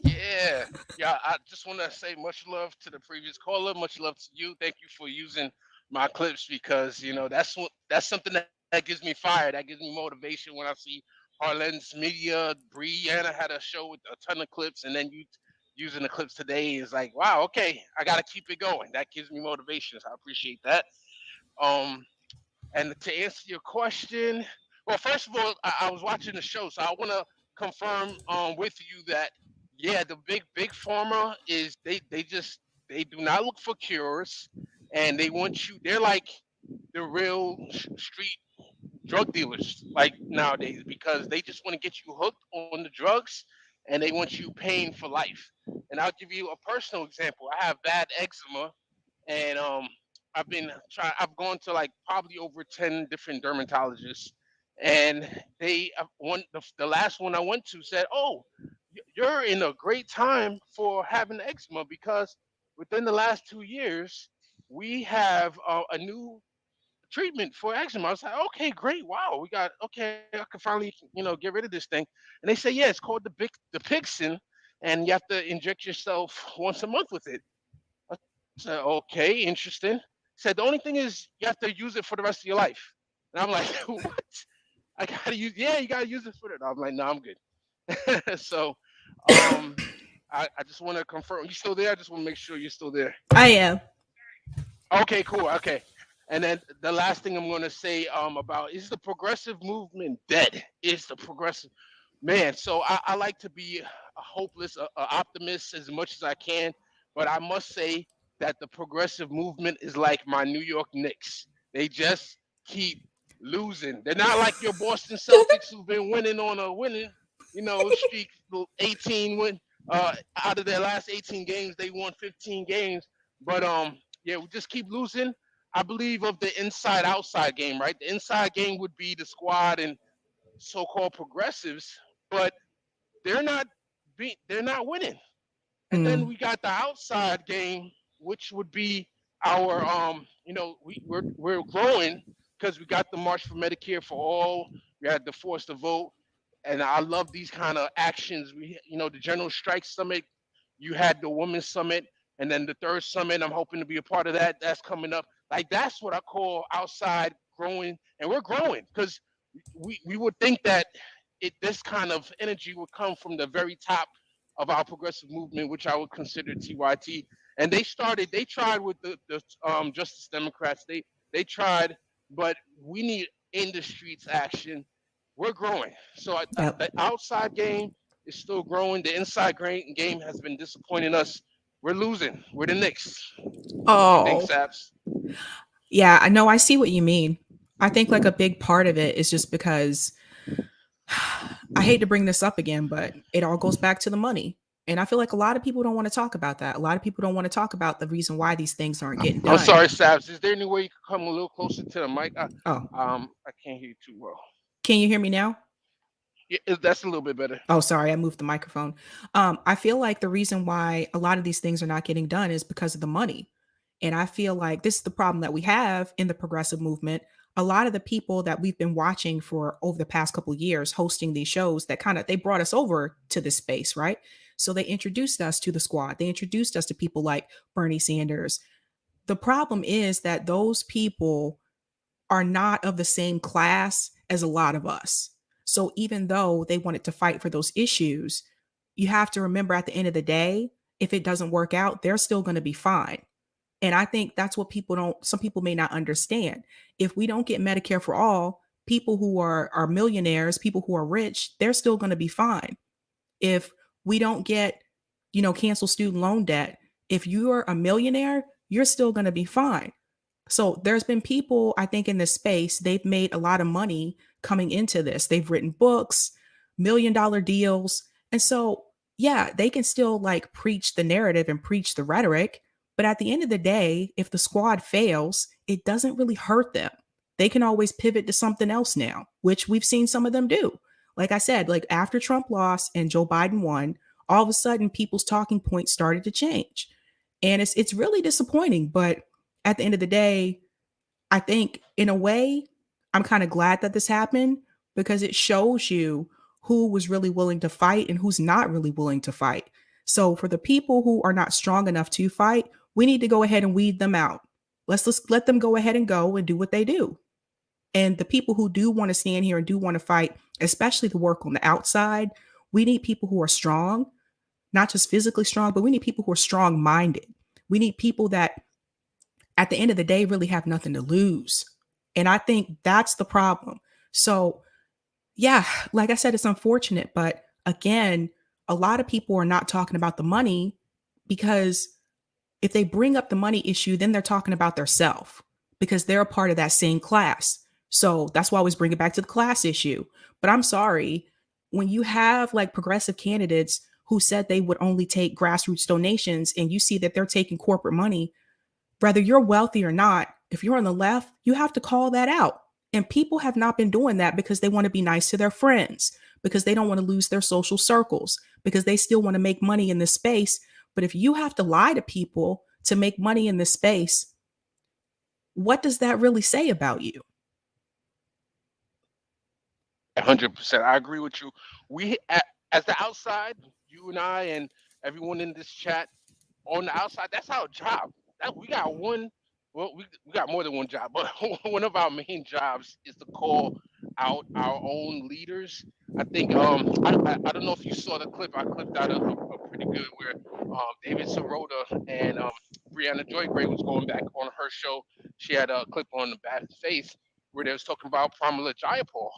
And, and I saw Bree was ready to push back that she was a good progressive. And I don't think David really, I couldn't understand what David was saying, but Bree was definitely pushing back that she's not a good progressive. And they both came to the conclusion that if you're not, you care more about the Democratic Party and how they look more than actually pushing and fighting for progressive policy, then you're not a good progressive. And I think they both came to that conclusion. Yep. And I think we also have to keep in mind too, again, that goes back to class issue. What class is David Soretta in? See what I mean? It's a little bit different. I know some people will say the same thing about Jimmy. At least Jimmy grew up working class, so he knows what it's like. If you never had to struggle, you really don't know. Yeah, so much love to you, Sabs, and keep using those clips, making you motivate me to keep going. So I might go, I'm heading to work right now. I might look for some a little later, but much love to you, and I'm gonna keep the queue going. And on your first show, I look forward to being on many more and hearing you on many more. Have a great one. Thanks, Case. Talk to you later. Hey guys, this is kind of fun, huh? Okay, let me go to the next caller. Make next caller. Oh, what did I do? Hey, Sabby, can you hear me? Yes. Is this Eric? Yeah. Okay, I don't know what happened. For some reason, it still shows. It shows that you're muted on the app, even though you're not. Okay, but the good thing is you're not muted. All right. Huh? Oh. What kind of questions do you have? You know what? I think the reason why I'm having these glitches with my app is because I have an Android and it was new for Android. So maybe that's why. Anyway, what questions do you have? I guess I don't really have questions. Like I kind of looked at the question, is the progressive movement over? And I'm just thinking, like, it's over in the way it's currently being done. So, in other words, the Democratic Party is a dead end. How does Shama put it? It's a graveyard for the left, something like that. So, I would say basically the progressive movement needs to actually evolve. It needs to, like I see what Rome's doing, or like Afeni does, like with mutual aid and stuff like that, and just more class-based, with a class-based focusing more on class,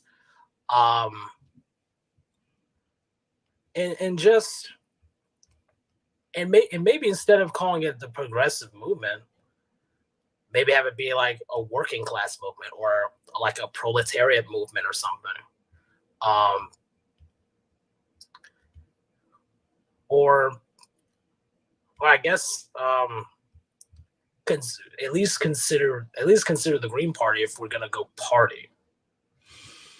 That's a good point. I'm glad that you mentioned like a working class movement, or even like a labor movement. I'm glad that you mentioned that, because other people have brought that up before too. And the only pushback I've received on that, though, is that my friend JB, my comrade at RBN, JB was telling me, he said, when you use those terms, though, that can exclude people who are disabled and cannot work. I guess I guess JB has a point there. That's the thing, though.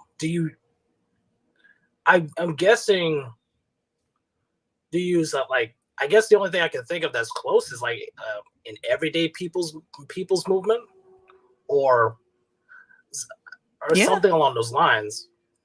Yeah, I mean, something I get, but I totally get where you're coming from. Like, I think that's what the progressive movement was supposed to be. And honestly, like, I feel like a lot of things, I feel like it got co-opted, because I feel like the Democratic Party is starting to use like these progressive talking points, and they've watered them down. and they're trying to make them seem like, see, Joe Biden is somewhat progressive. See, he is doing these things. And I'm like, no, you took progressive terms and you watered them down. Exactly. Like this joke version of the Green New Deal. I'm like, Howie's plan is nothing like this. That's such a joke. You had a 1-page resolution at best. And speaking of that, I don't think a lot of people know the situation with the Greens. Oh boy. No, because they actually, and this is why I'm suggesting, because of their situation. The eco-socialists in the party are the majority. So people are complaining about, oh, there's problems with the Green Party. I'm like, okay, then help make the eco-socialists a supermajority then. And then have a type of like force the vote situation in the Greens.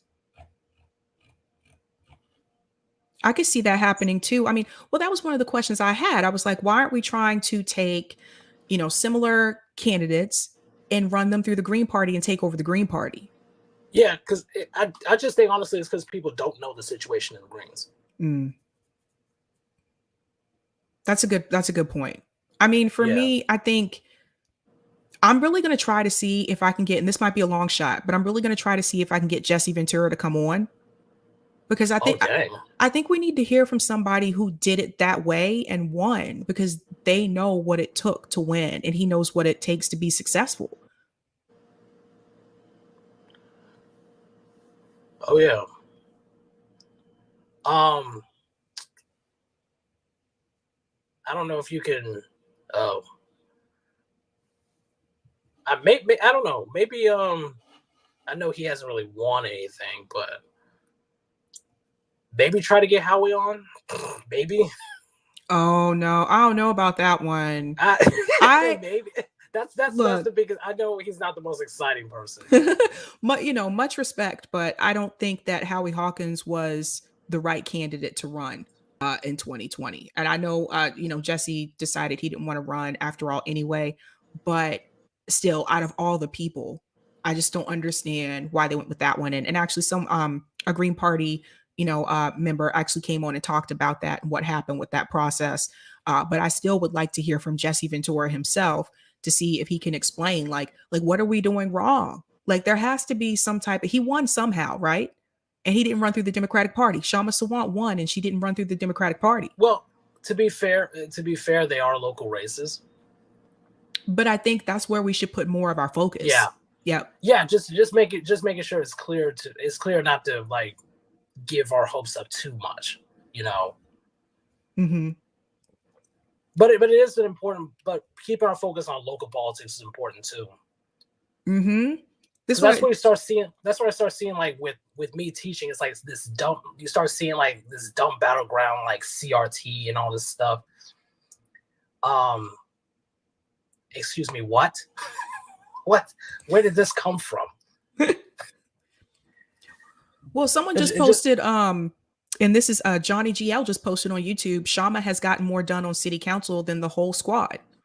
God damn. You can do a lot more locally. And I'm actually putting together a ballot initiatives panel for YouTube. I'm working with Kira over at Heartlands Media to put that together, because people need to understand, if you live in a ballot initiative state, there's a lot of things that you can get done just through ballot initiatives. Like that's how we legalize, I don't know, I can say this on this app, but that's how we legalize, green here in Massachusetts. And there's other things that you can do through ballot initiatives. And for people that say that they don't live in a ballot initiative state, that's okay, because what's supposed to happen is you get things passed in those states that have ballot initiatives, and then that puts pressure on the states that surround those states. And I've seen that happen a lot here, like living in New England. So I think we need to look more at what we can do on the local level and not just focus on federal politics. True. I don't know if my state is even a ballot initiative state. I'm down here in Florida. I don't remember if it is or not. I believe Florida is. Let me see. Yeah, JB and I are Florida boys. Oh gosh. How much would it cost them? yes, Florida is one of the ballot initiative states. Nice. So, yeah. I mean, like there's a lot of other things that you can do through the local level. I even said the same thing. Like, why are we still asking Joe Biden to decriminalize again, green, I don't know if I can say this on this app, but decriminalize that when we should be trying to get these things passed through the state level. Because most people Right. I've spoken to, whether they're Democrat, Republican, or independent, most people agree with legalizing that. Yeah. Eventually we will get to full DLRT on marijuana, and it shouldn't be taking this much time, but it is, unfortunately. Yeah. Hey, Virginia did it. True. And yeah, I've kind of considered local office myself, but given how wars are set up, I'd have to move back, and I don't know if that's really gonna work.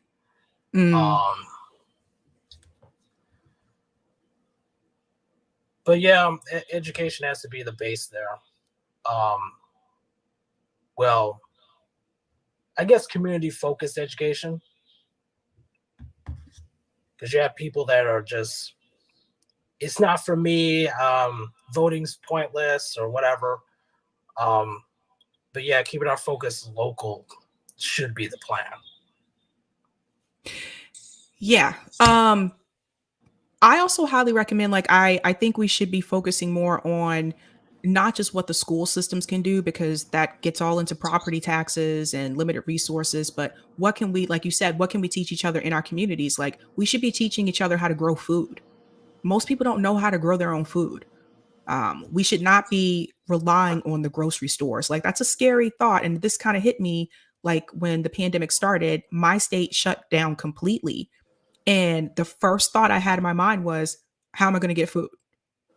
So that's us being, so dependent on the grocery stores, and it shouldn't be that way. And so I think if we could start like teaching each other, like those kind of things, like helping people in the community. I live in Massachusetts. It snows here during the winter. There are some people that live here that cannot shovel. They physically cannot do it. So helping out your neighbor, like the things that people used to do when we had community in this country. I don't feel like we really have community in the United States. And that's a big part of the problem. Exactly. And to add on to that, like, it also, as teachers, like being able to actually teach, because that's the other part too. Like actually, there are teachers that know about, like, they obviously know about actually what stuff like Marxism actually is, all like everything, like socialism, communism, anarchism, all of it. They know what it is. And especially down here, a lot of them are afraid to touch it. So, I mean, you got students here that see what's fucked up. They clearly see what their parents are going through. Like, yep. Like, bro, this is fucked up. Like, what? Eventually, I feel like they're going to get to a point on their own, but who knows? No, I hear you. Well, Eric, thanks so much. I want to make sure I go ahead and get to the next caller. My fault. No problem. Hey, this is our first time, Yeah. Appreciate it, Sabby. All righty. All right. All right. So I'm going to go ahead and take the next caller. And I believe this is Steve.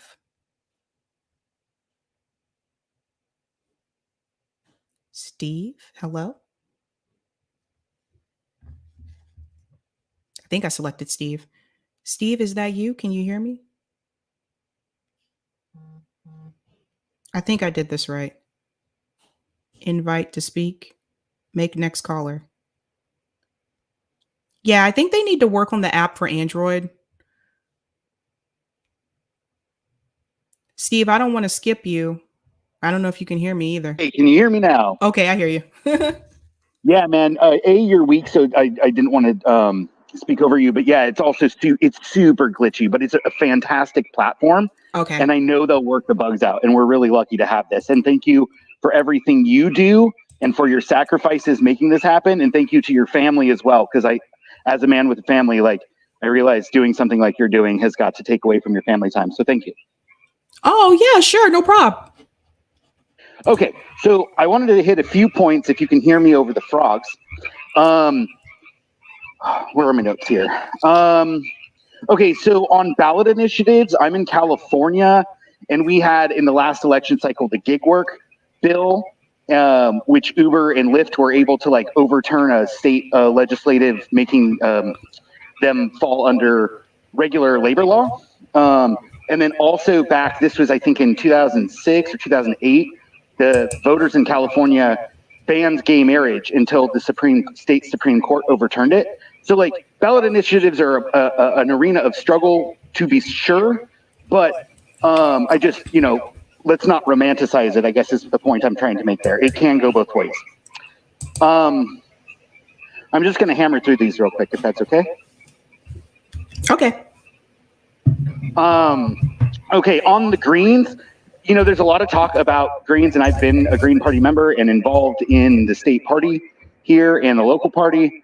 And on the Howie Hawkins question, I just want to remind folks that, like, do not underestimate the trauma of being green after 2000. And with Howie Hawkins, I voted for Hawkins in our primary because I saw him as kind of the most put together of all the candidates. But really, I think he got a lot of support because, rank and file Green Party members were terrified of being put in a position where Trump got another term and they could blame it on the Greens. So Howie was weak and milquetoast, but that was, I think in a lot of ways, intentional because we all operate, even though we're Greens, we all operate in like social movement circles within our own communities. And like people got like blacklisted and stuff after Nader, and it would have been even worse after Trump. So I just want to make that point. Not a lot of people think that decisions can be made by rank and file voters like me who voted for Hawkins in the primary and was just okay with having a weak representative because we didn't actually want to perform well enough to, I guess, spoil the vote, so to speak. On the subject of movements, I reject the idea that the squad is representative of the movement. I think that obviously we had hopes and the movement propelled these people into positions of power, but they are not the movement. So is the movement dead? That question. I don't think it is. In the early 2000s, when I was in high school still, I was, tuned into the Second Intifada, and I was a very vocal voice against Ariel Sharon and the clearing of Palestinian villages and the conditions of apartheid in Palestine. And I was also an outspoken advocate for legal marijuana. And I felt like a voice in the wilderness. I felt alone in a lot of ways. And even though the tide, so to speak, has rolled out with the Bernie Sanders movement, I feel like I have more company in my radical space now than I ever had in my entire life.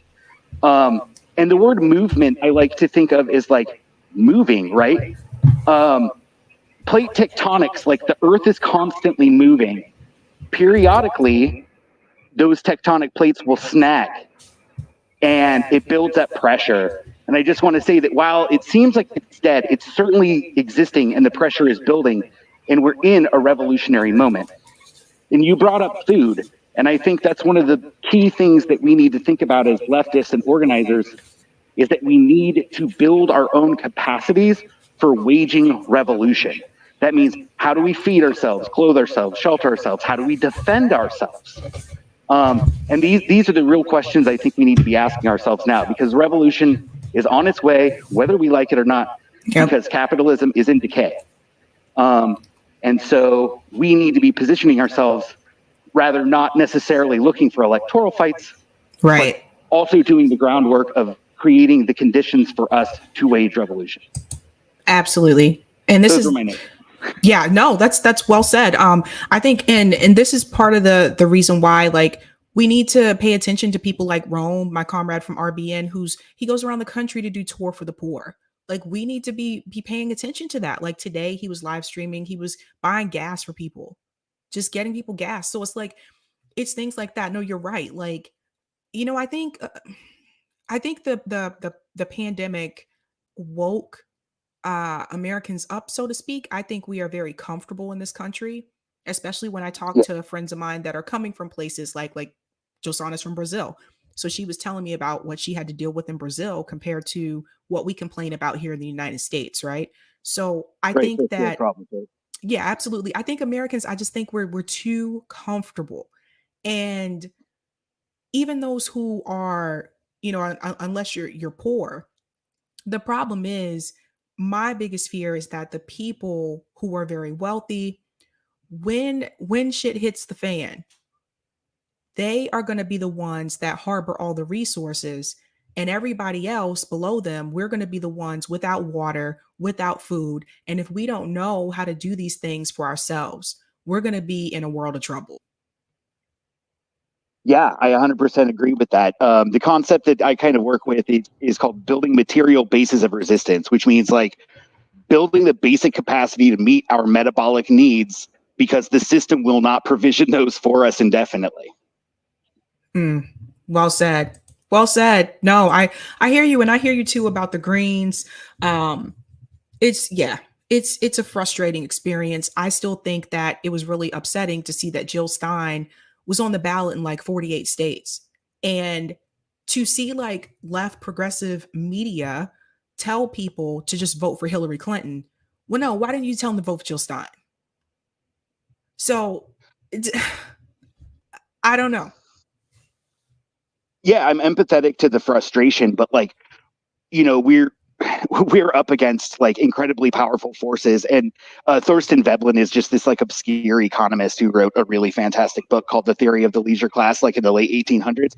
But there's a line in there that I always kind of go to, that societies are inherently conservative. Like, we meet our needs in this system. You're saying that people don't want change; it doesn't hurt enough, and that's essentially what he was getting at. Is that like, when you're comfortable, you're like, hey, the system works for me, so I shouldn't really change it. Right. And so we're kind of facing that dynamic. And so I think that a lot of people are just okay existing in the system. And we're kind of the voices that see the writing on the wall and are preparing ourselves mentally and potentially physically and emotionally for dealing with this. But most people aren't there yet. And so we just have to be the vanguard. We have to be the people that do the work of preparing ourselves for the inevitable disintegration of the American empire and collapse of global capitalism. Well, Eric, well said. I'm sorry, Steve, well said. Thank you so much for calling in. I'm going to go ahead to the next caller.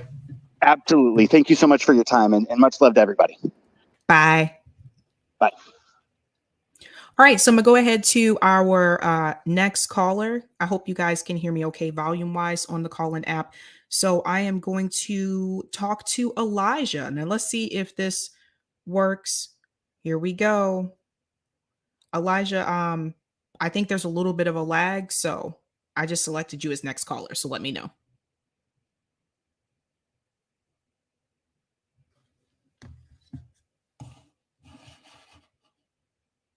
Wow, I am really shiny on YouTube tonight. I look really shiny. Can you guys tell? Elijah? Let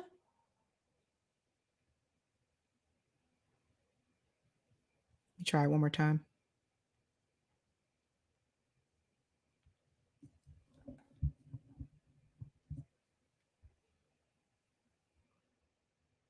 Elijah?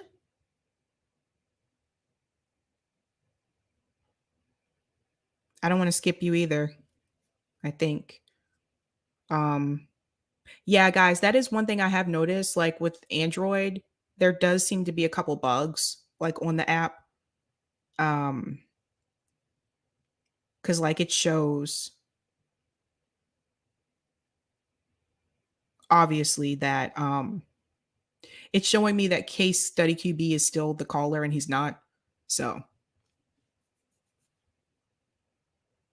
Elijah, I think I'm gonna try to come back to you. I see another Eric. Oh, that's Hello? you. You here? Yeah, yeah, I can Hey. hear.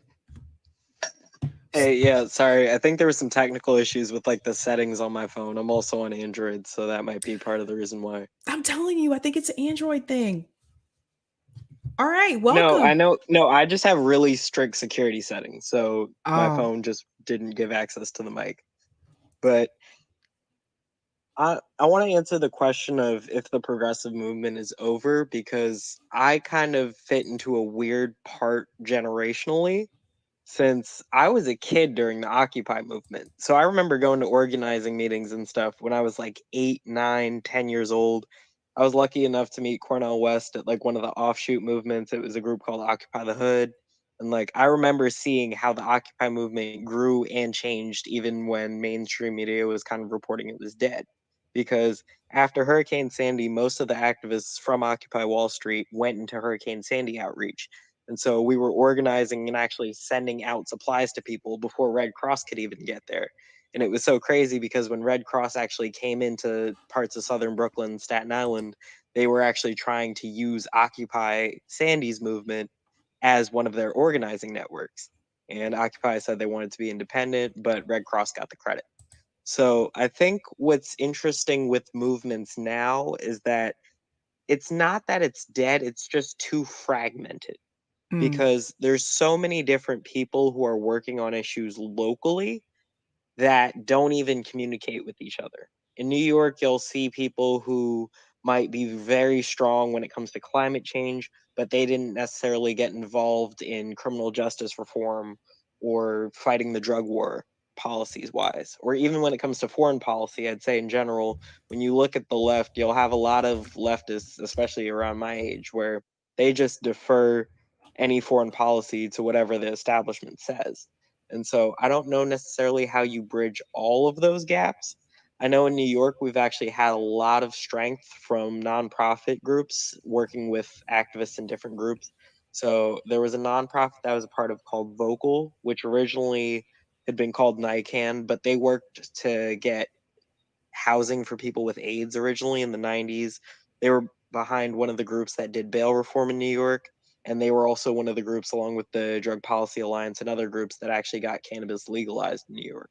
So I think there's a lot of different groups and different moving parts. And I think the challenge that we have today is, one, trying to get people engaged. And I do agree that local action is the best way, because whether it's something as simple as like block parties, like I think everyone, I don't know, maybe it's just a New York thing, but I grew up remembering having block closings, people would open the fire hydrants, food would be there. If we start doing block parties, events where it's bringing people in where they're at, feeding people, you can have like stoop sales or clothing drives where you're giving away clothes. That way you're actually building community. And I've seen groups in Brooklyn specifically, like Mexicanos Unidos, that have done that really well. And so they actually have been organizing across the spring where they do a plaza where they take local food vendors who've been getting cracked down on by NYPD and they bring them to this park. And so they bring people from all across the city in to help the vendors' business out. And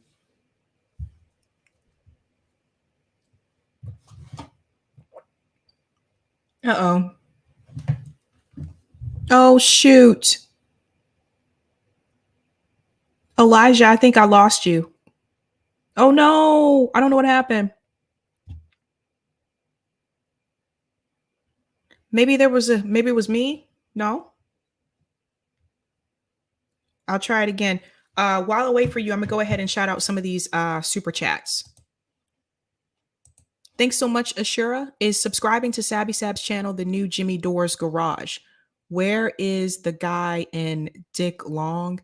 Oh my gosh. Ashura, come on. Come on.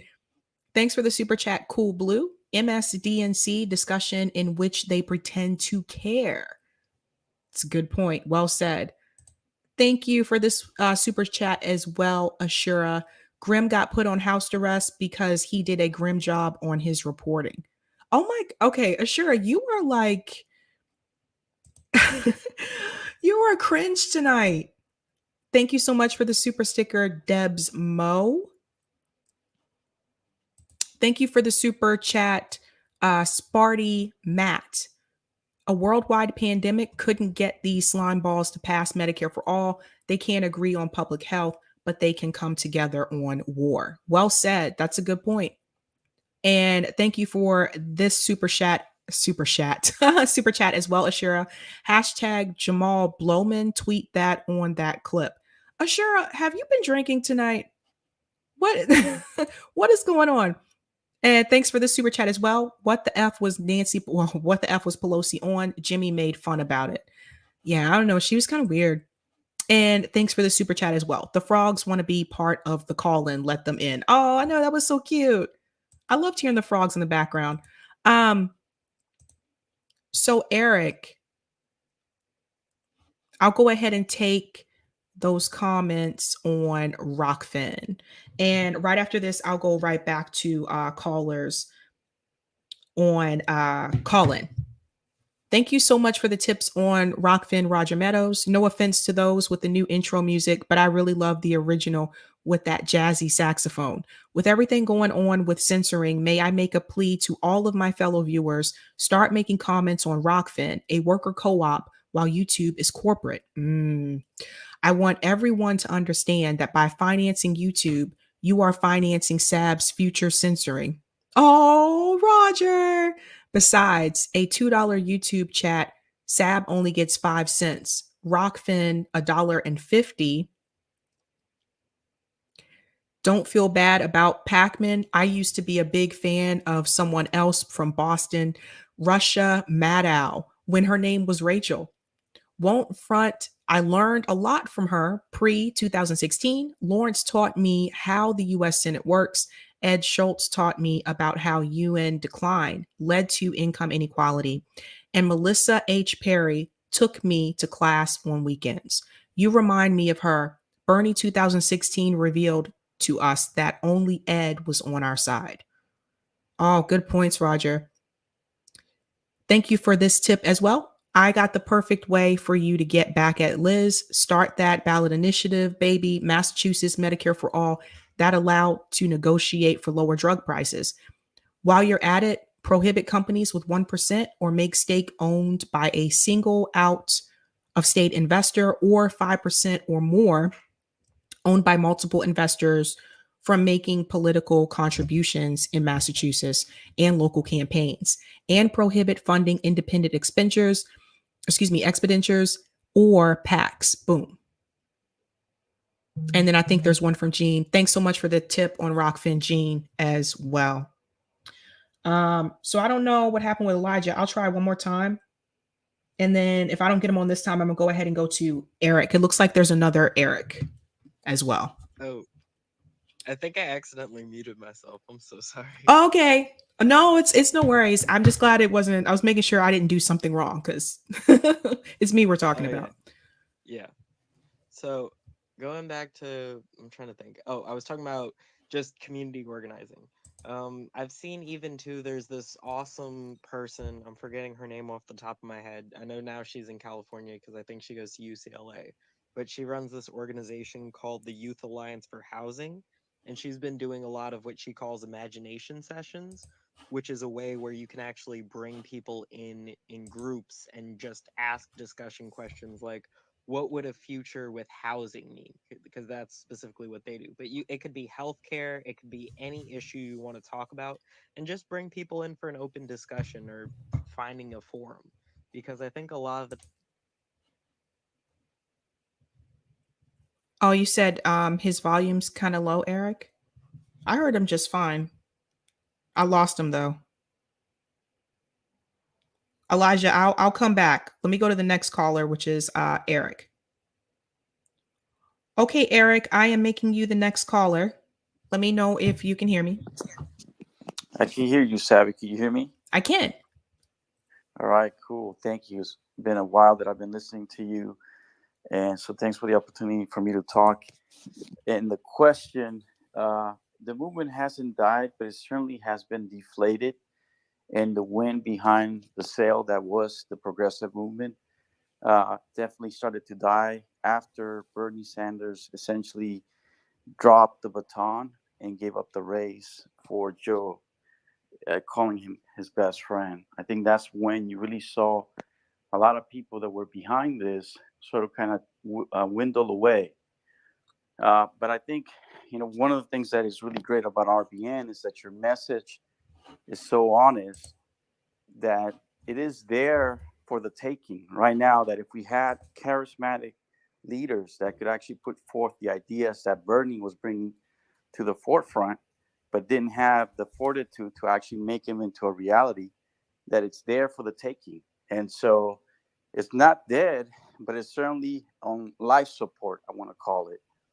And so in order to awaken that so that it doesn't flatline all completely, we need to have leaders, we need to have RBN bring up the message that you guys are bringing to the people, to the masses, in a way that more people could hear it, so that you can elevate your profile and then start garnering more people attention, which will be, the mainstream in a sense.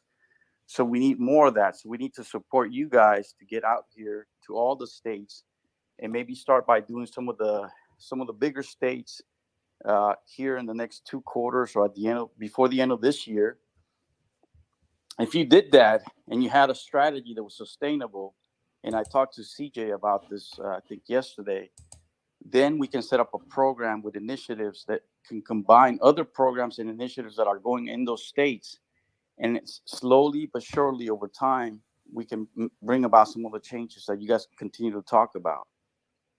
Does that make sense? It does. I like the way you think, Eric. Can I ask you a question? Are you at Kid on YouTube? Yeah, I am. All right. All right. Yeah, I know, because I've seen your comments before. Like, have you guys thought about doing a college tour? I would love to do a college tour.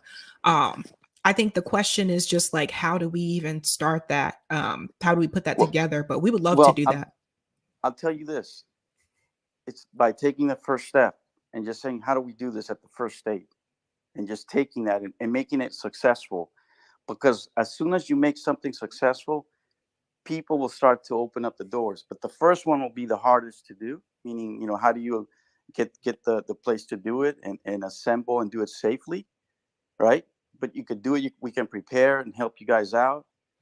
And there'll be people, not just me, but others that can strategize with you to do this, to make it a reality. But the first one will probably be the hardest to do, because you got to figure out how to do it and the boundaries and things that you're going to have to work out as far as, how do we do it? What are the resources, the lineup, what you're going to talk about, all of that. But it can be done. You just got to develop it. And that's why I keep saying to use the same things that the capitalists use against regular folks, against them. We don't have to reinvent the wheel. We literally just have to use what works and apply it what we're trying to do here and make it successful. Of course, people are not going to want to listen at first, but it is contagious. What I was telling CJ yesterday, the message is contagious. That's the key that you guys have that the other shows don't have. What you guys are asking and talking about is the truth. It has the kernel of honesty at the very root of it. The other guys don't have that. They're talking around all this other stuff that most of the shows. There's a few, I give Jimmy Dore a lot of credit, because he does have a tremendous amount of passion that sometimes overtakes the message that he's trying to put forth, and people can't get past his passion. But that doesn't matter. If you are really an honest person and you see what he's been talking about all these years, I give him the benefit of the doubt every time, because I think he's doing more good than what other people are unwilling to accept. But if you look at it holistically, what he's trying to do is actually to better people's lives. And most people can't take that, because it goes against everything that we're taught by the mainstream. And so it's easy to kind of move him aside, because he's so loud and he's yelling.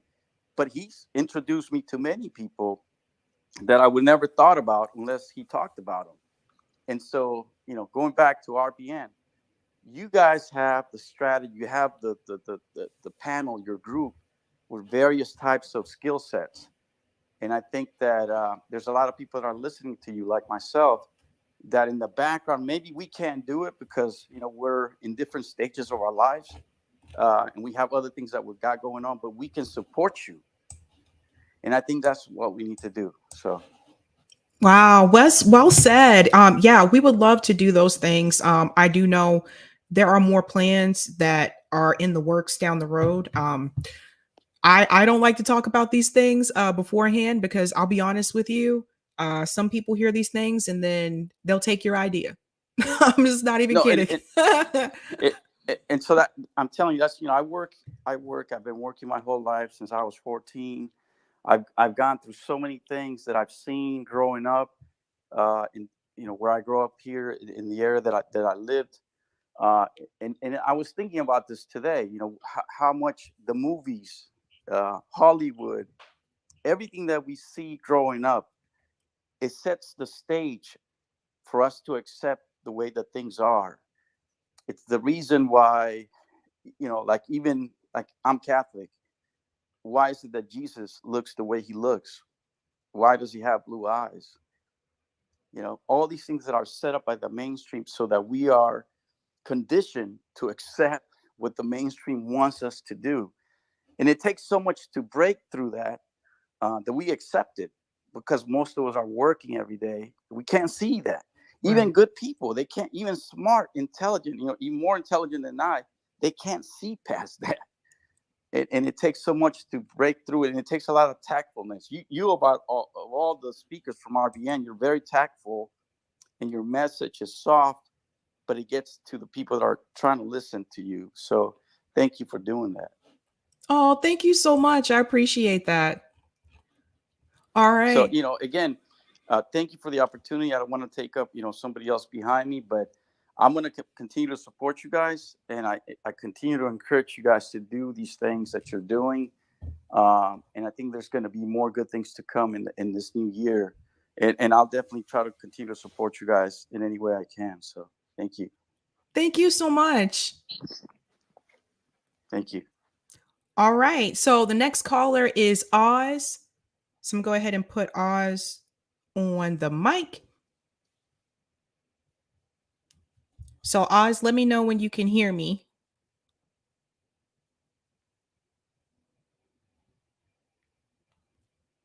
I'll try it one more time.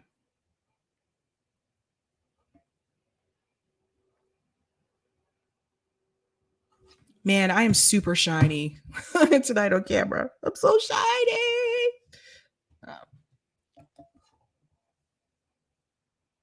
I think I did it right. Let me know if you can hear me, Oz. Dude, if you guys have the Android app, I'm just going to tell you right now. See, that's the thing. You can't practice. Like you create the room and then it's live. So you can't practice, if that makes sense. But you guys got to see my technical difficulties tonight.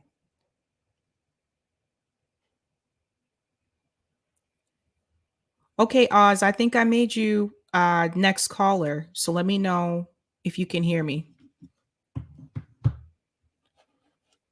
In the meantime, I'll make sure I shout out Ashura's super chat. Thanks so much for the super chat, Ashura. I don't drink and smoke weed, just enjoying the show. Okay, cool. So you're naturally cool like that. All right. All right, Ashura. Oh, Jean, Catherine the Great. Do you ever catch yourself? Yeah, self-censoring yourself. Ooh, that's a mouthful. Yes. I had to do that a lot, especially when I'm talking about like anything related to the pandemic. I have to be careful what I say and how I say it. And some people say, well, no, you should just say it anyway. And I'm like, but then you put all this work and energy into a show just to have them remove it. It doesn't, so it's a lot of work for nothing if you do it that way. Thank you for this, Harry, for the super chat. World's top 2 wheat exporters are Russia and Ukraine. Food and fuel will shoot up worldwide a lot very soon. This year will be hunger. Buckle up. Yeah, thank you so much for saying that, Harry. This is very important for people to understand. Like, this is not a joke. This is not a joke. And people who are wealthy, they're going to be fine. Like when grocery store prices increase, you think they're high now. This is nothing. When the prices increase even more, those people will be fine. We will be the ones struggling, and they'll still be telling us to vote for Joe Biden. Okay, Oz, let me know if you can hear me. I made you next caller. And thank you for the tip on Rockfin, Elijah.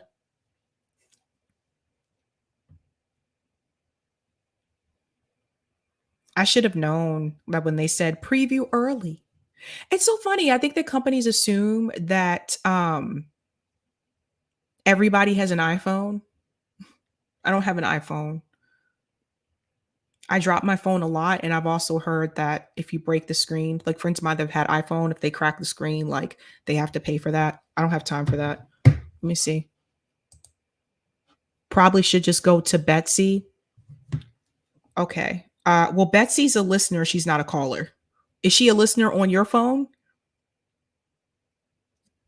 Let me know if she shows up as a listener on your app, because that's why I said the Android one is it's glitchy.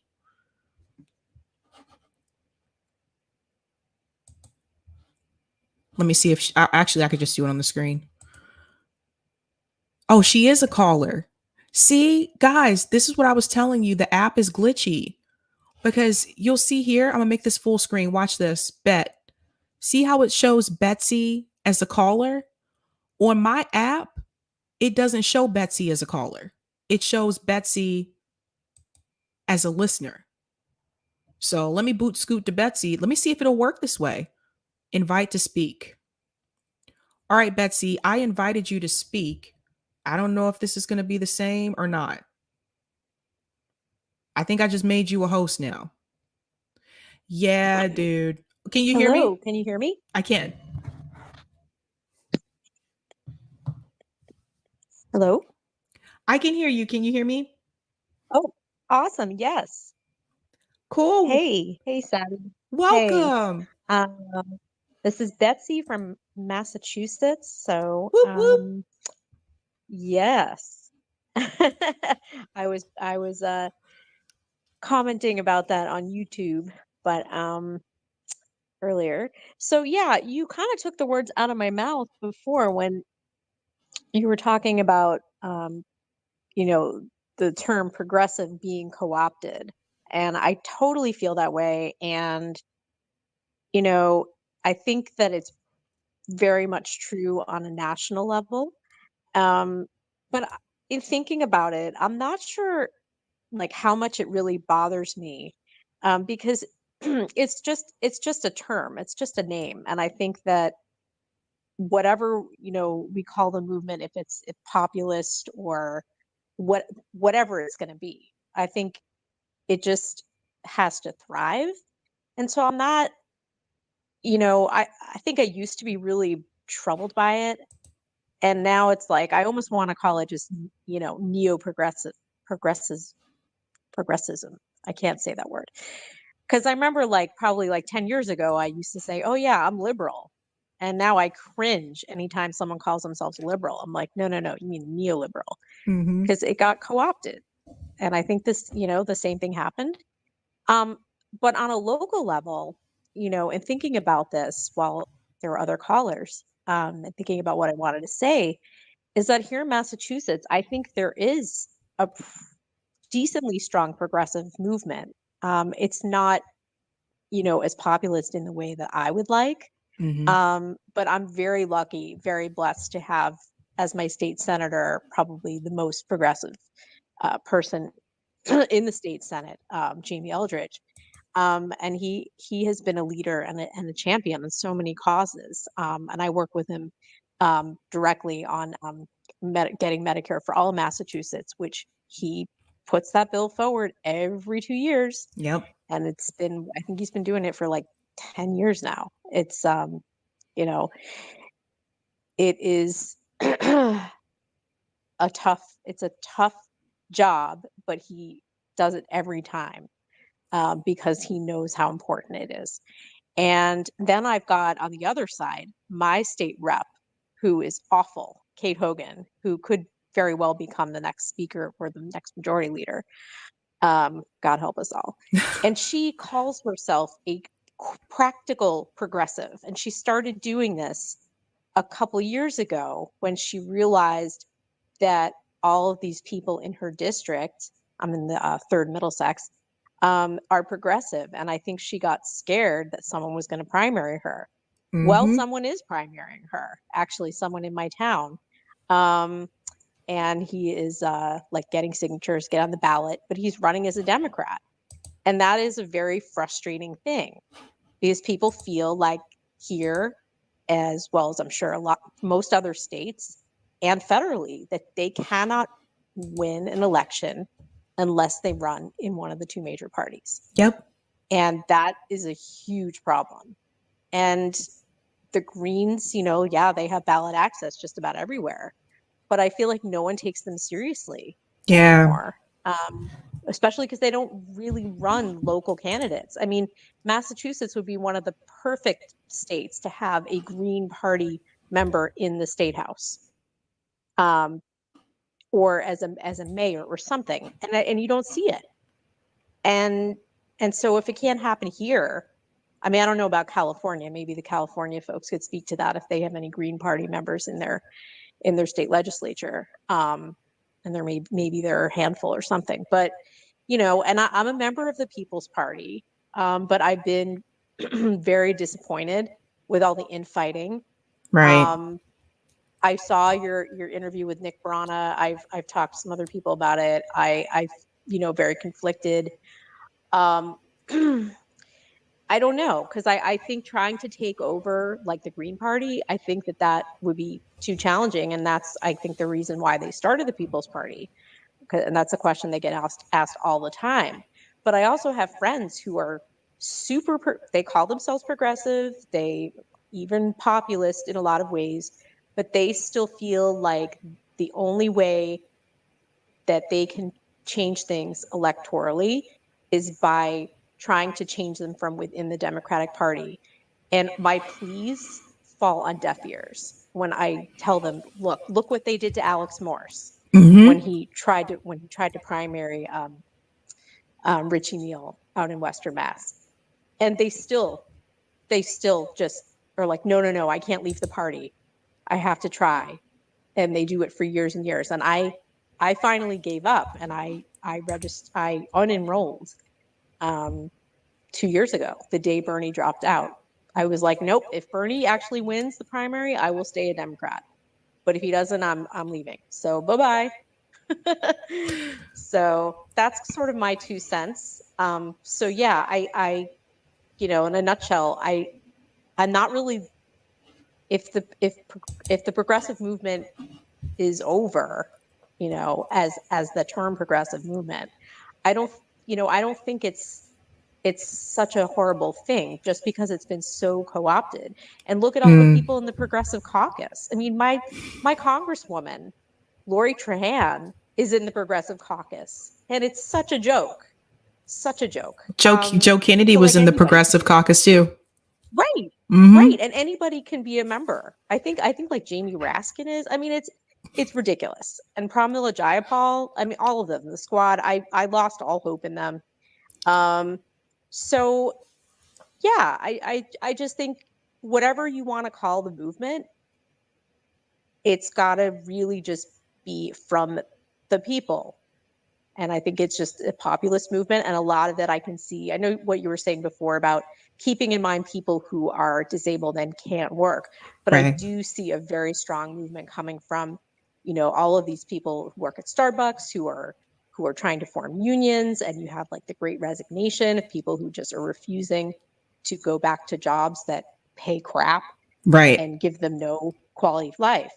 So I think that there's hope, and I just don't think it's we can maybe call it the same thing. And the other thing I want to throw out there, because and I'm not sure if at some point maybe you're going to do a show about it. I guess we have to see what the Supreme Court decides. But I think there is a very good chance that Roe v. Wade is going to be overturned.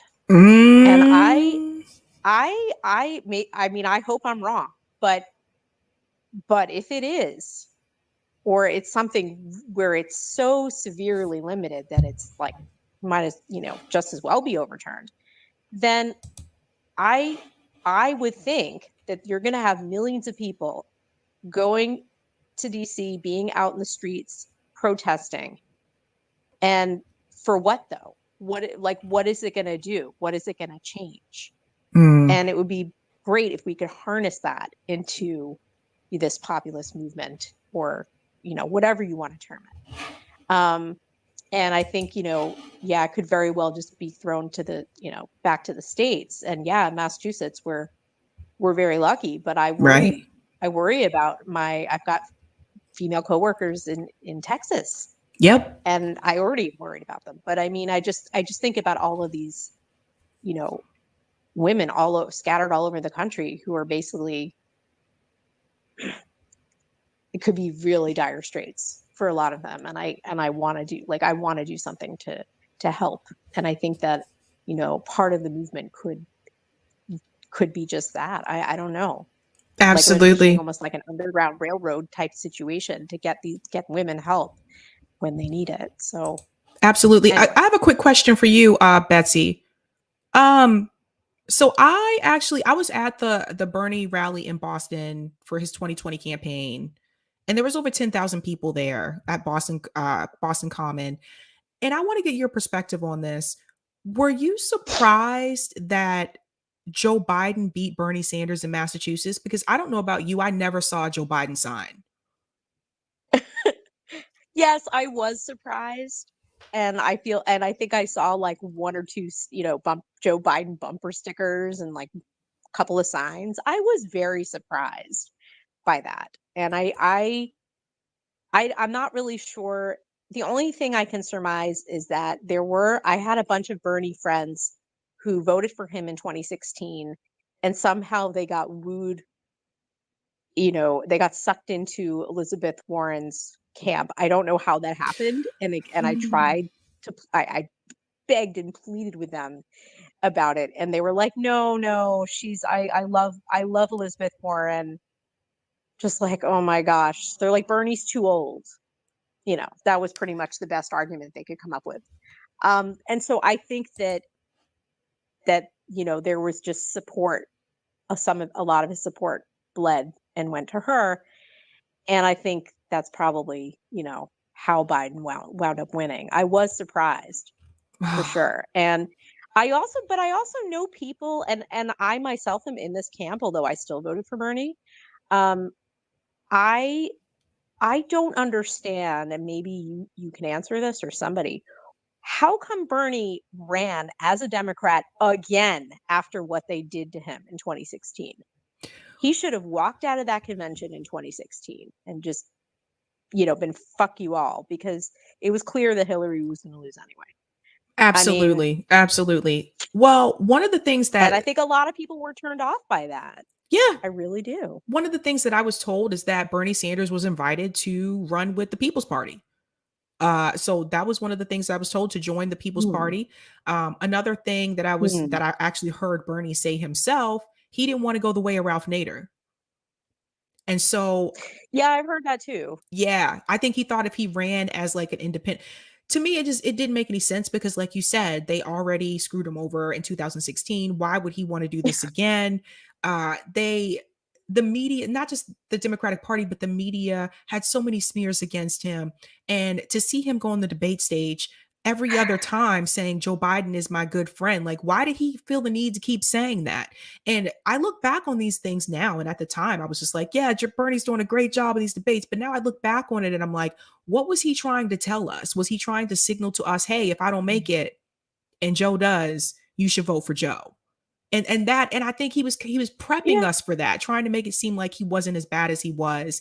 In the final debate that he had with Joe Biden, Bernie Sanders could have went incredibly much harder on Joe Biden for all the things that Biden has done. And he didn't. He It was could have like hit him on Social Security, among other things, crime bill, so many things. It was pretty soft. From my understanding is that in behind closed doors, like they really are like genuinely friends. And so I could see Bernie having that sort of soft spot in that, and he's saying my friend Joe. I think they really are. The problem though, right, is that he's like, oh, I don't want to go the way of Ralph Nader. I'm sorry, what exactly has Bernie gotten by being chairman of the budget committee? What did he get? The whole like Build Back Better was, you know, a total bust. Yep. And it's actually probably for the best that it didn't pass, because it was so watered down that it was just disgusting. So so he didn't, after all that, he didn't get anything. And, you know, he agreed to support Biden and to endorse Biden because Biden promised him. He's like, I'm going to get the minimum wage raised to $15. And, you know, that was sort of what got Bernie on board. And obviously it didn't happen. And like you said, yeah, it's like the rotating villain. You know, all people want to talk about is Mansion and Cinema. I started calling her Sin Enema just because I thought it was funny. But like, no, but it's like, give me a freaking enema. Like, I don't want to hear about them anymore, because there were so many other Dems who didn't want it. And it's disgusting. And it's like, we gotta call them out on it. And I don't know. I listen to Useful Idiots and Katie Halper, and I sort of like, I don't know if it's her influence, but I have become a bit of a pessimist when it comes to electoral reform, and I feel like direct action is something like I'm going more in that direction of trying to affect change, because I don't know, even if we rallied behind a single candidate, whoever it was. I know some people love Marianne Williamson. I'm a fan of hers in most ways, but I know a lot of people don't like her. Whoever the person is, and they run, maybe they run in as an independent or a green, it doesn't matter, because the Democrats and the Republicans will always have way more money. Yep. It's just unlimited. So I don't know how can you compete with that? And I think what it is we have to get was it something like 80 million people who didn't even vote? Right. Like, if you have to get a slice those of people. Well, there's right. And the only way to get them is to actually do things that are going to help them, and you have to show them and invest the time and build the trust. Yep. Because I mean, you can't blame them for not voting. You really can't. Because they see it as like, well, this, whatever happens, I get screwed, right? Whoever's in charge, it doesn't matter. So yeah, I'm a little bit pessimistic about that. But I also, I just to leave it on a high note, like I definitely see positive things. I mean, you were talking about ballot initiatives here in Massachusetts. We have, well, unfortunately, we're going to have this stupid, app contractor bullshit thing that they did in California, but we also have the fair share amendment, of raising the income tax from 5% to 9% on anything over $1 million. And what's really disheartening though is that apparently there was a poll showing that I think it was like, I can't remember exactly, but slightly more a higher percentage of people did not support it than supported it. And I'm just like, how the hell is that possible? That you wouldn't want to tax millionaires, right? A little bit more. It's still 9% is way too low in my mind, but that's something, at least in the states that have ballot measures, that, something that can be done. And I mean, hey, look at Florida. I was shouting at the phone when that guy was on calling from Florida, and he didn't know if they had ballot measures, because I was like, you guys passed the $15 minimum wage through a ballot measure. Yep. Right. Yep. Exactly. And they also passed I think enfranchisement for people who had been, who were out of prison, who had been convicted felons. But then the governor overturned it or some bullshit, or the something like that. So, but I think that there's definitely, some positive aspects in that sense. And I think that really like the local direct action is the way to go. And I'm putting my energies into that. And I know it's going to be an uphill battle trying to get my state rep voted out of office. Really, really hard. But I think it's still worth trying and to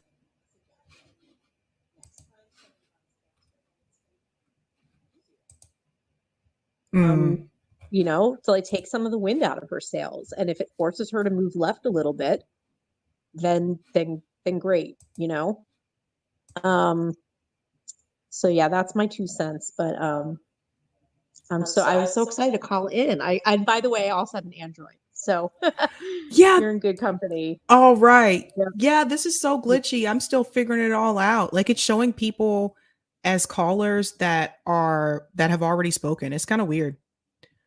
But thanks so Yeah, I much. know. I think I noticed that too. All right. Good speaking with you, Sabby. You I love too. your show. And by the way, you were really awesome on Amped Up with Ryan Knight. Oh, thanks. He's one of my favorites. Thanks so much. Yeah. All Yeah. right. Have a good weekend. You too. All right, I want to get to the next caller. So again, this app is really glitchy because on the computer I can see, well, Greg was before Aaron, but on the app I can't even see. This is so weird. It doesn't even show. Wow. I wonder if I exit out of the app and come back. But then that might end the room. I'm going to have to go to Aaron. I'm going to add you, okay? Wait, there's more than one Aaron? I see 2 different Aarons. I want to make sure I add the right person. Let's see. See, it doesn't let you see who the other people are. That's what's weird. That's the weird part. Let's see if Aaron Fights for the People. I want to invite you to speak, Aaron, but I can't find you. Okay, let's see.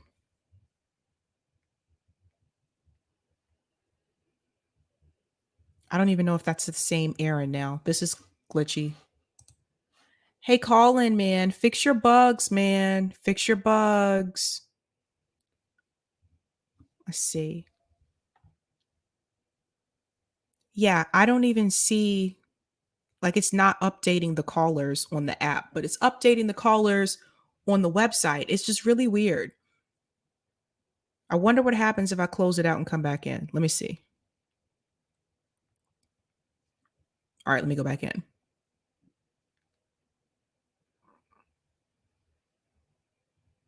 Okay, let's try this again. Oh, yay! They're there. Okay. So take next caller. All right, Aaron, you're on the mic. I had to exit out of the app and come back in. They got to work on that, man. Work on your bugs, man. Work on your bugs. Okay, Aaron, I think you have to unmute yourself. You should be listed as next caller, and Greg is right after you.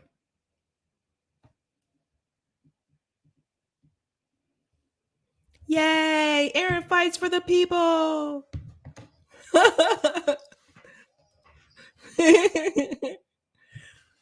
What's going on, Aaron? Is the progressive movement over?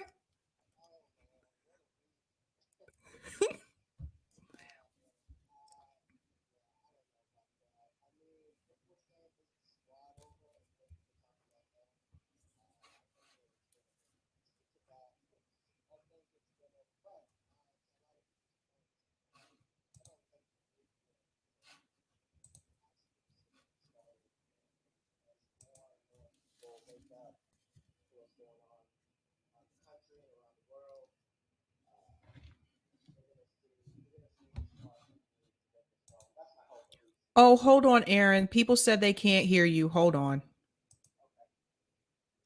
I think it's because. Let me try it again. Okay. Say something really quick, Aaron. Mic check. 1, 2. Okay, Eric. Can you hear me? Eric, can you hear Aaron? Okay, he can hear you. Okay. Okay, let's try it again. Is the progressive movement over? Yeah. Like basically, my answer is, if we're talking about the squad, yeah, that's been over for a minute. But if we're talking about the movement, like the actual movement, I think we have plenty of time. And I think it's just getting started. And I think, as more and more people go on strikes and more and people wake up to what's going on around the country, I think we'll get the spark that we need to truly mobilize the way we need to.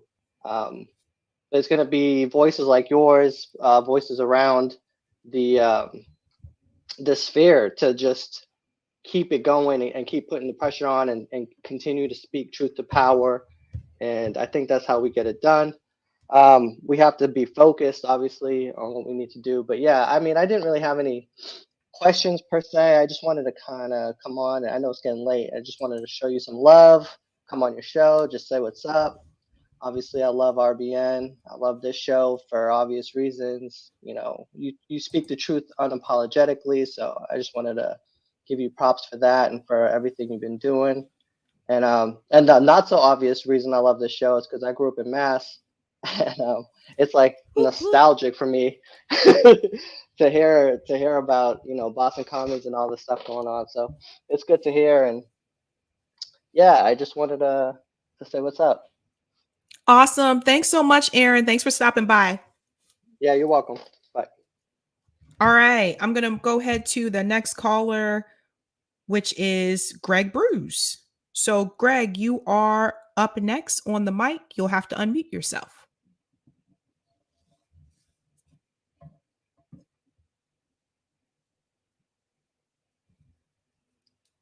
Just got to hit the speaker button there.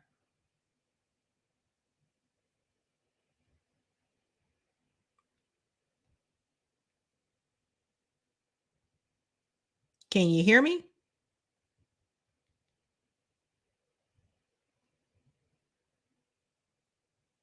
I don't know what happened. Okay, so that one. Hello? Okay, we're going to the next caller, which is Emily.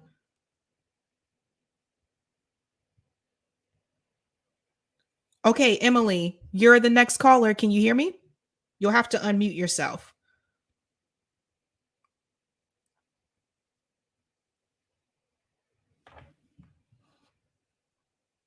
Hello?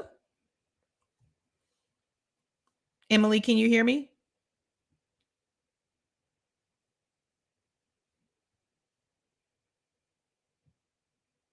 Okay, I don't know what happened to Emily. Greg, you're next. Can you hear me? Well, first and foremost, can you hear me? Okay, can you hear me? Okay, I can hear you now. Yeah, I know the Android app is glitchy. This is, Yeah. It was the button to unmute was just not responding. But yeah, I would like to echo what I think you and Betsy were talking about with Bernie and his approach with Biden. Like, we've all watched his old YouTube videos from like the 90s where he would just tear right wingers to shreds. So we know he's capable of just going up on there and just letting someone have it, but he chose not to. So it does, looking back on it, it does kind of like question, like, I mean, do you really even want this? Because he could have been tearing the shreds over his "I don't want my kids to grow up in a racial jungle," all of his famous like racist, like there's reels of it.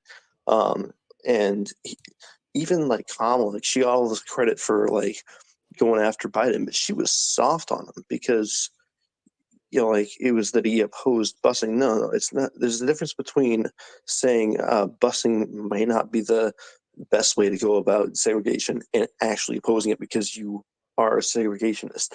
Then Kamala made it sound like it was the former, but it was really the latter. So she went soft on him. Everybody went soft on Biden. He's a target-rich environment of just right-wing authoritarian shit. Including Bernie. So I think that's what, in hindsight, I'm surprised I didn't see it at the time.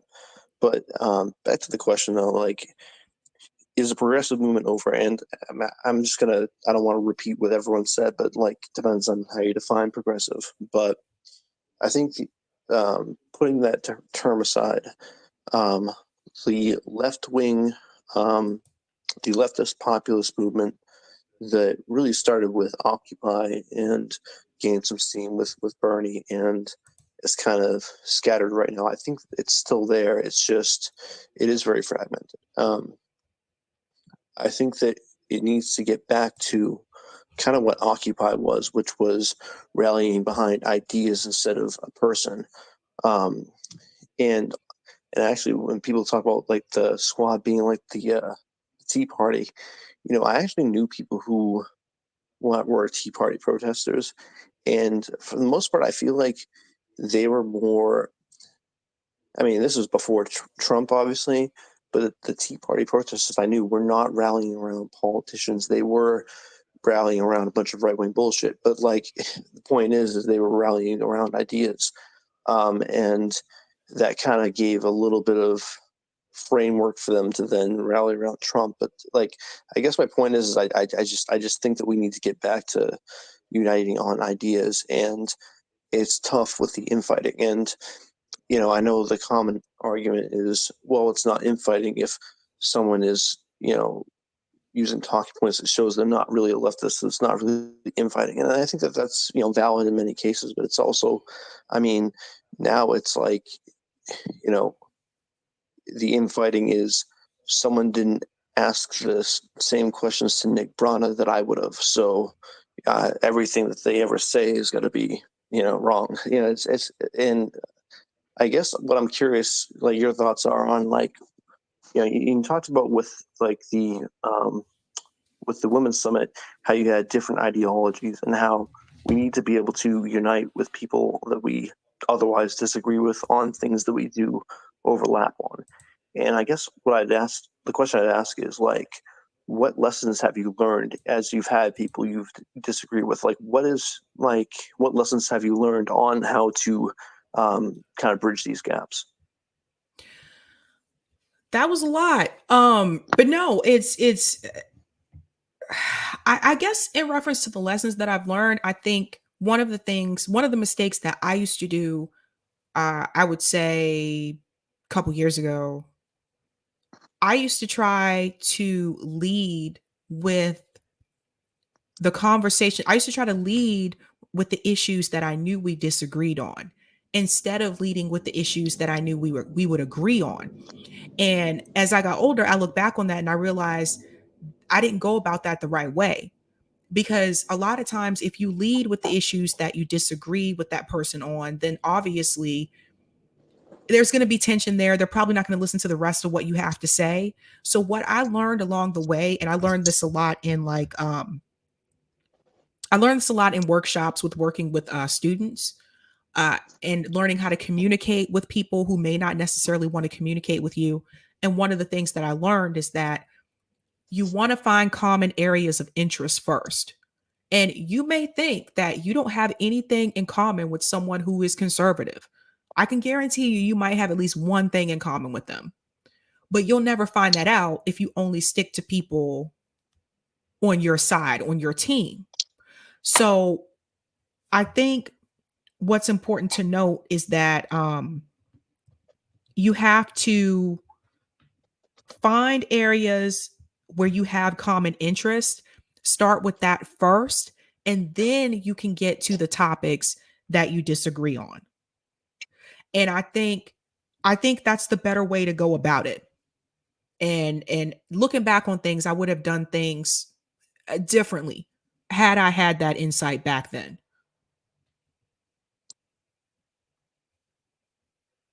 That's great. And I know I already kind of threw a lot of ideas, but I'll let the go to the next caller. But thanks for listening. Alrighty. Okay, Emily, you're next. Let's see if this does it. Okay. So I just selected take next caller, and you'll want to unmute yourself. Hello. How y'all doing? Good. Doing all right. Yeah. Get what, Sabby? I'm a big fan of your show. I love your show. And I love that you speak the truth. And I like your show. And I like you on RBM. And I'm a power supporter. And I'm a transgender supporter on your channel. Oh, you heard what I said? Thank you so much. Thank you. I appreciate that. And just like you said about the supermarket, it's so high.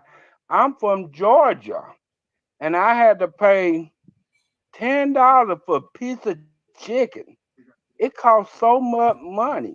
Yep. And just like you said about you got to be rich, you now go to the supermarket. And that's why I said we need to have a community garden, grow our own food, and try to stay away from the supermarket. And just like you are right about America is don't want to believe because they've been propagandized for so many times. And you know, I like watch the Kamikaze, I watch you, I watch RBM, and you know, I watch a lot of these progressive channels. And now I find out today RT is canceled. Yep. They shut it down due to the crisis in Ukraine. That got something to do with us. It what Yep. we done. We overthrow their government, and we put a puppet. We put a puppet government in Ukraine, and you know we made a crisis of worse, and you know that's what we are. Yep. Hello, Sabby, still listen? Yeah, no, you're right. Like everything, the United States government has to learn how to take responsibility. And I don't think that will ever happen, at least not in my lifetime. So I think it's important for those of us that do know about these things, we need to spread that message to as many people as possible because Yeah, a lot of people are I agree. propagandized. Yeah. United States. Listen to the channel MSNBC, Fox News, CNN. They all owned by the mega corporations. Yep. They're all owned by the corporations who their interest is not looking out for the poor people. Their interest is looking out for themselves and the rich people. Yep. And yeah. 100%. And you know, uh, because just like what they did to Bernie Sanders, and they didn't want to talk about Bernie Sanders. They want to destroy him, and so they want Joe Biden. And now they can't cover for Joe Biden, and now they trying to push Hillary down our throat or Trump. They're all the same. It don't matter who you vote for. They all the same. Well said. Well said. Mm-hmm. Well, Emily. But like Oh, go ahead. Hello? Go ahead. Just like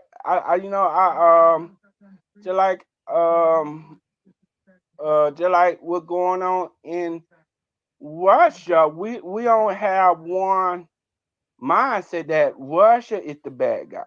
But you never hear a discussion that United States expand on on the border, and that's why Russia and knowing that we overthrown their government. You don't hear one point of view. Yep. And just like when it comes down to Russia. So I love your coverage on Russia, and you know I like your show, and you know keep doing the good work. All right, I'm gonna head on out. Okay. And keep doing the good work, and I'll see you later. Awesome. Thank you so much, Emily. Okay, guys, I did just realize the time. It's almost 11 o'clock. So I didn't realize I've been talking for this long.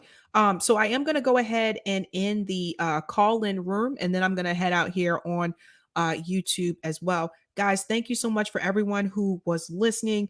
I'm sorry the app on Android still needs obviously a little bit of work, but we got through it. And thanks so much, Eric, for helping me out. Elijah Logan, thank you so much for this comment on Rockfin. Also for college tours, look into local college Black student unions, left wing. Oh, I can't see it, Eric. You, yeah. Left wing clubs and see if they can host you at a meeting. Oh, that's a good idea, Elijah. Good idea. All right, guys. I am. Oh, let me go ahead and Okay. I am about to head out. Thank you all for tuning in. Thank you for bearing with my technical difficulties here. I'm sorry. I gave you a heads up. It was this is gonna be our first time. But thanks so much for tuning in, you guys. I am gonna head out. I hope you guys have a good weekend. So have a good night. Let me go ahead and end the room on Callin. So have a good weekend to everyone on Callin. Okay, so I ended the room there. And have a good weekend. Oh, I can take this off now.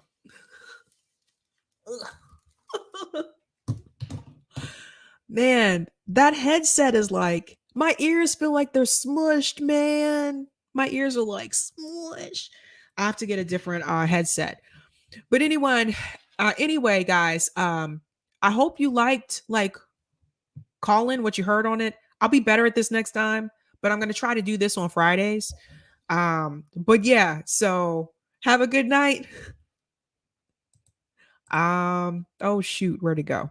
Have a good night. Keep up the fight.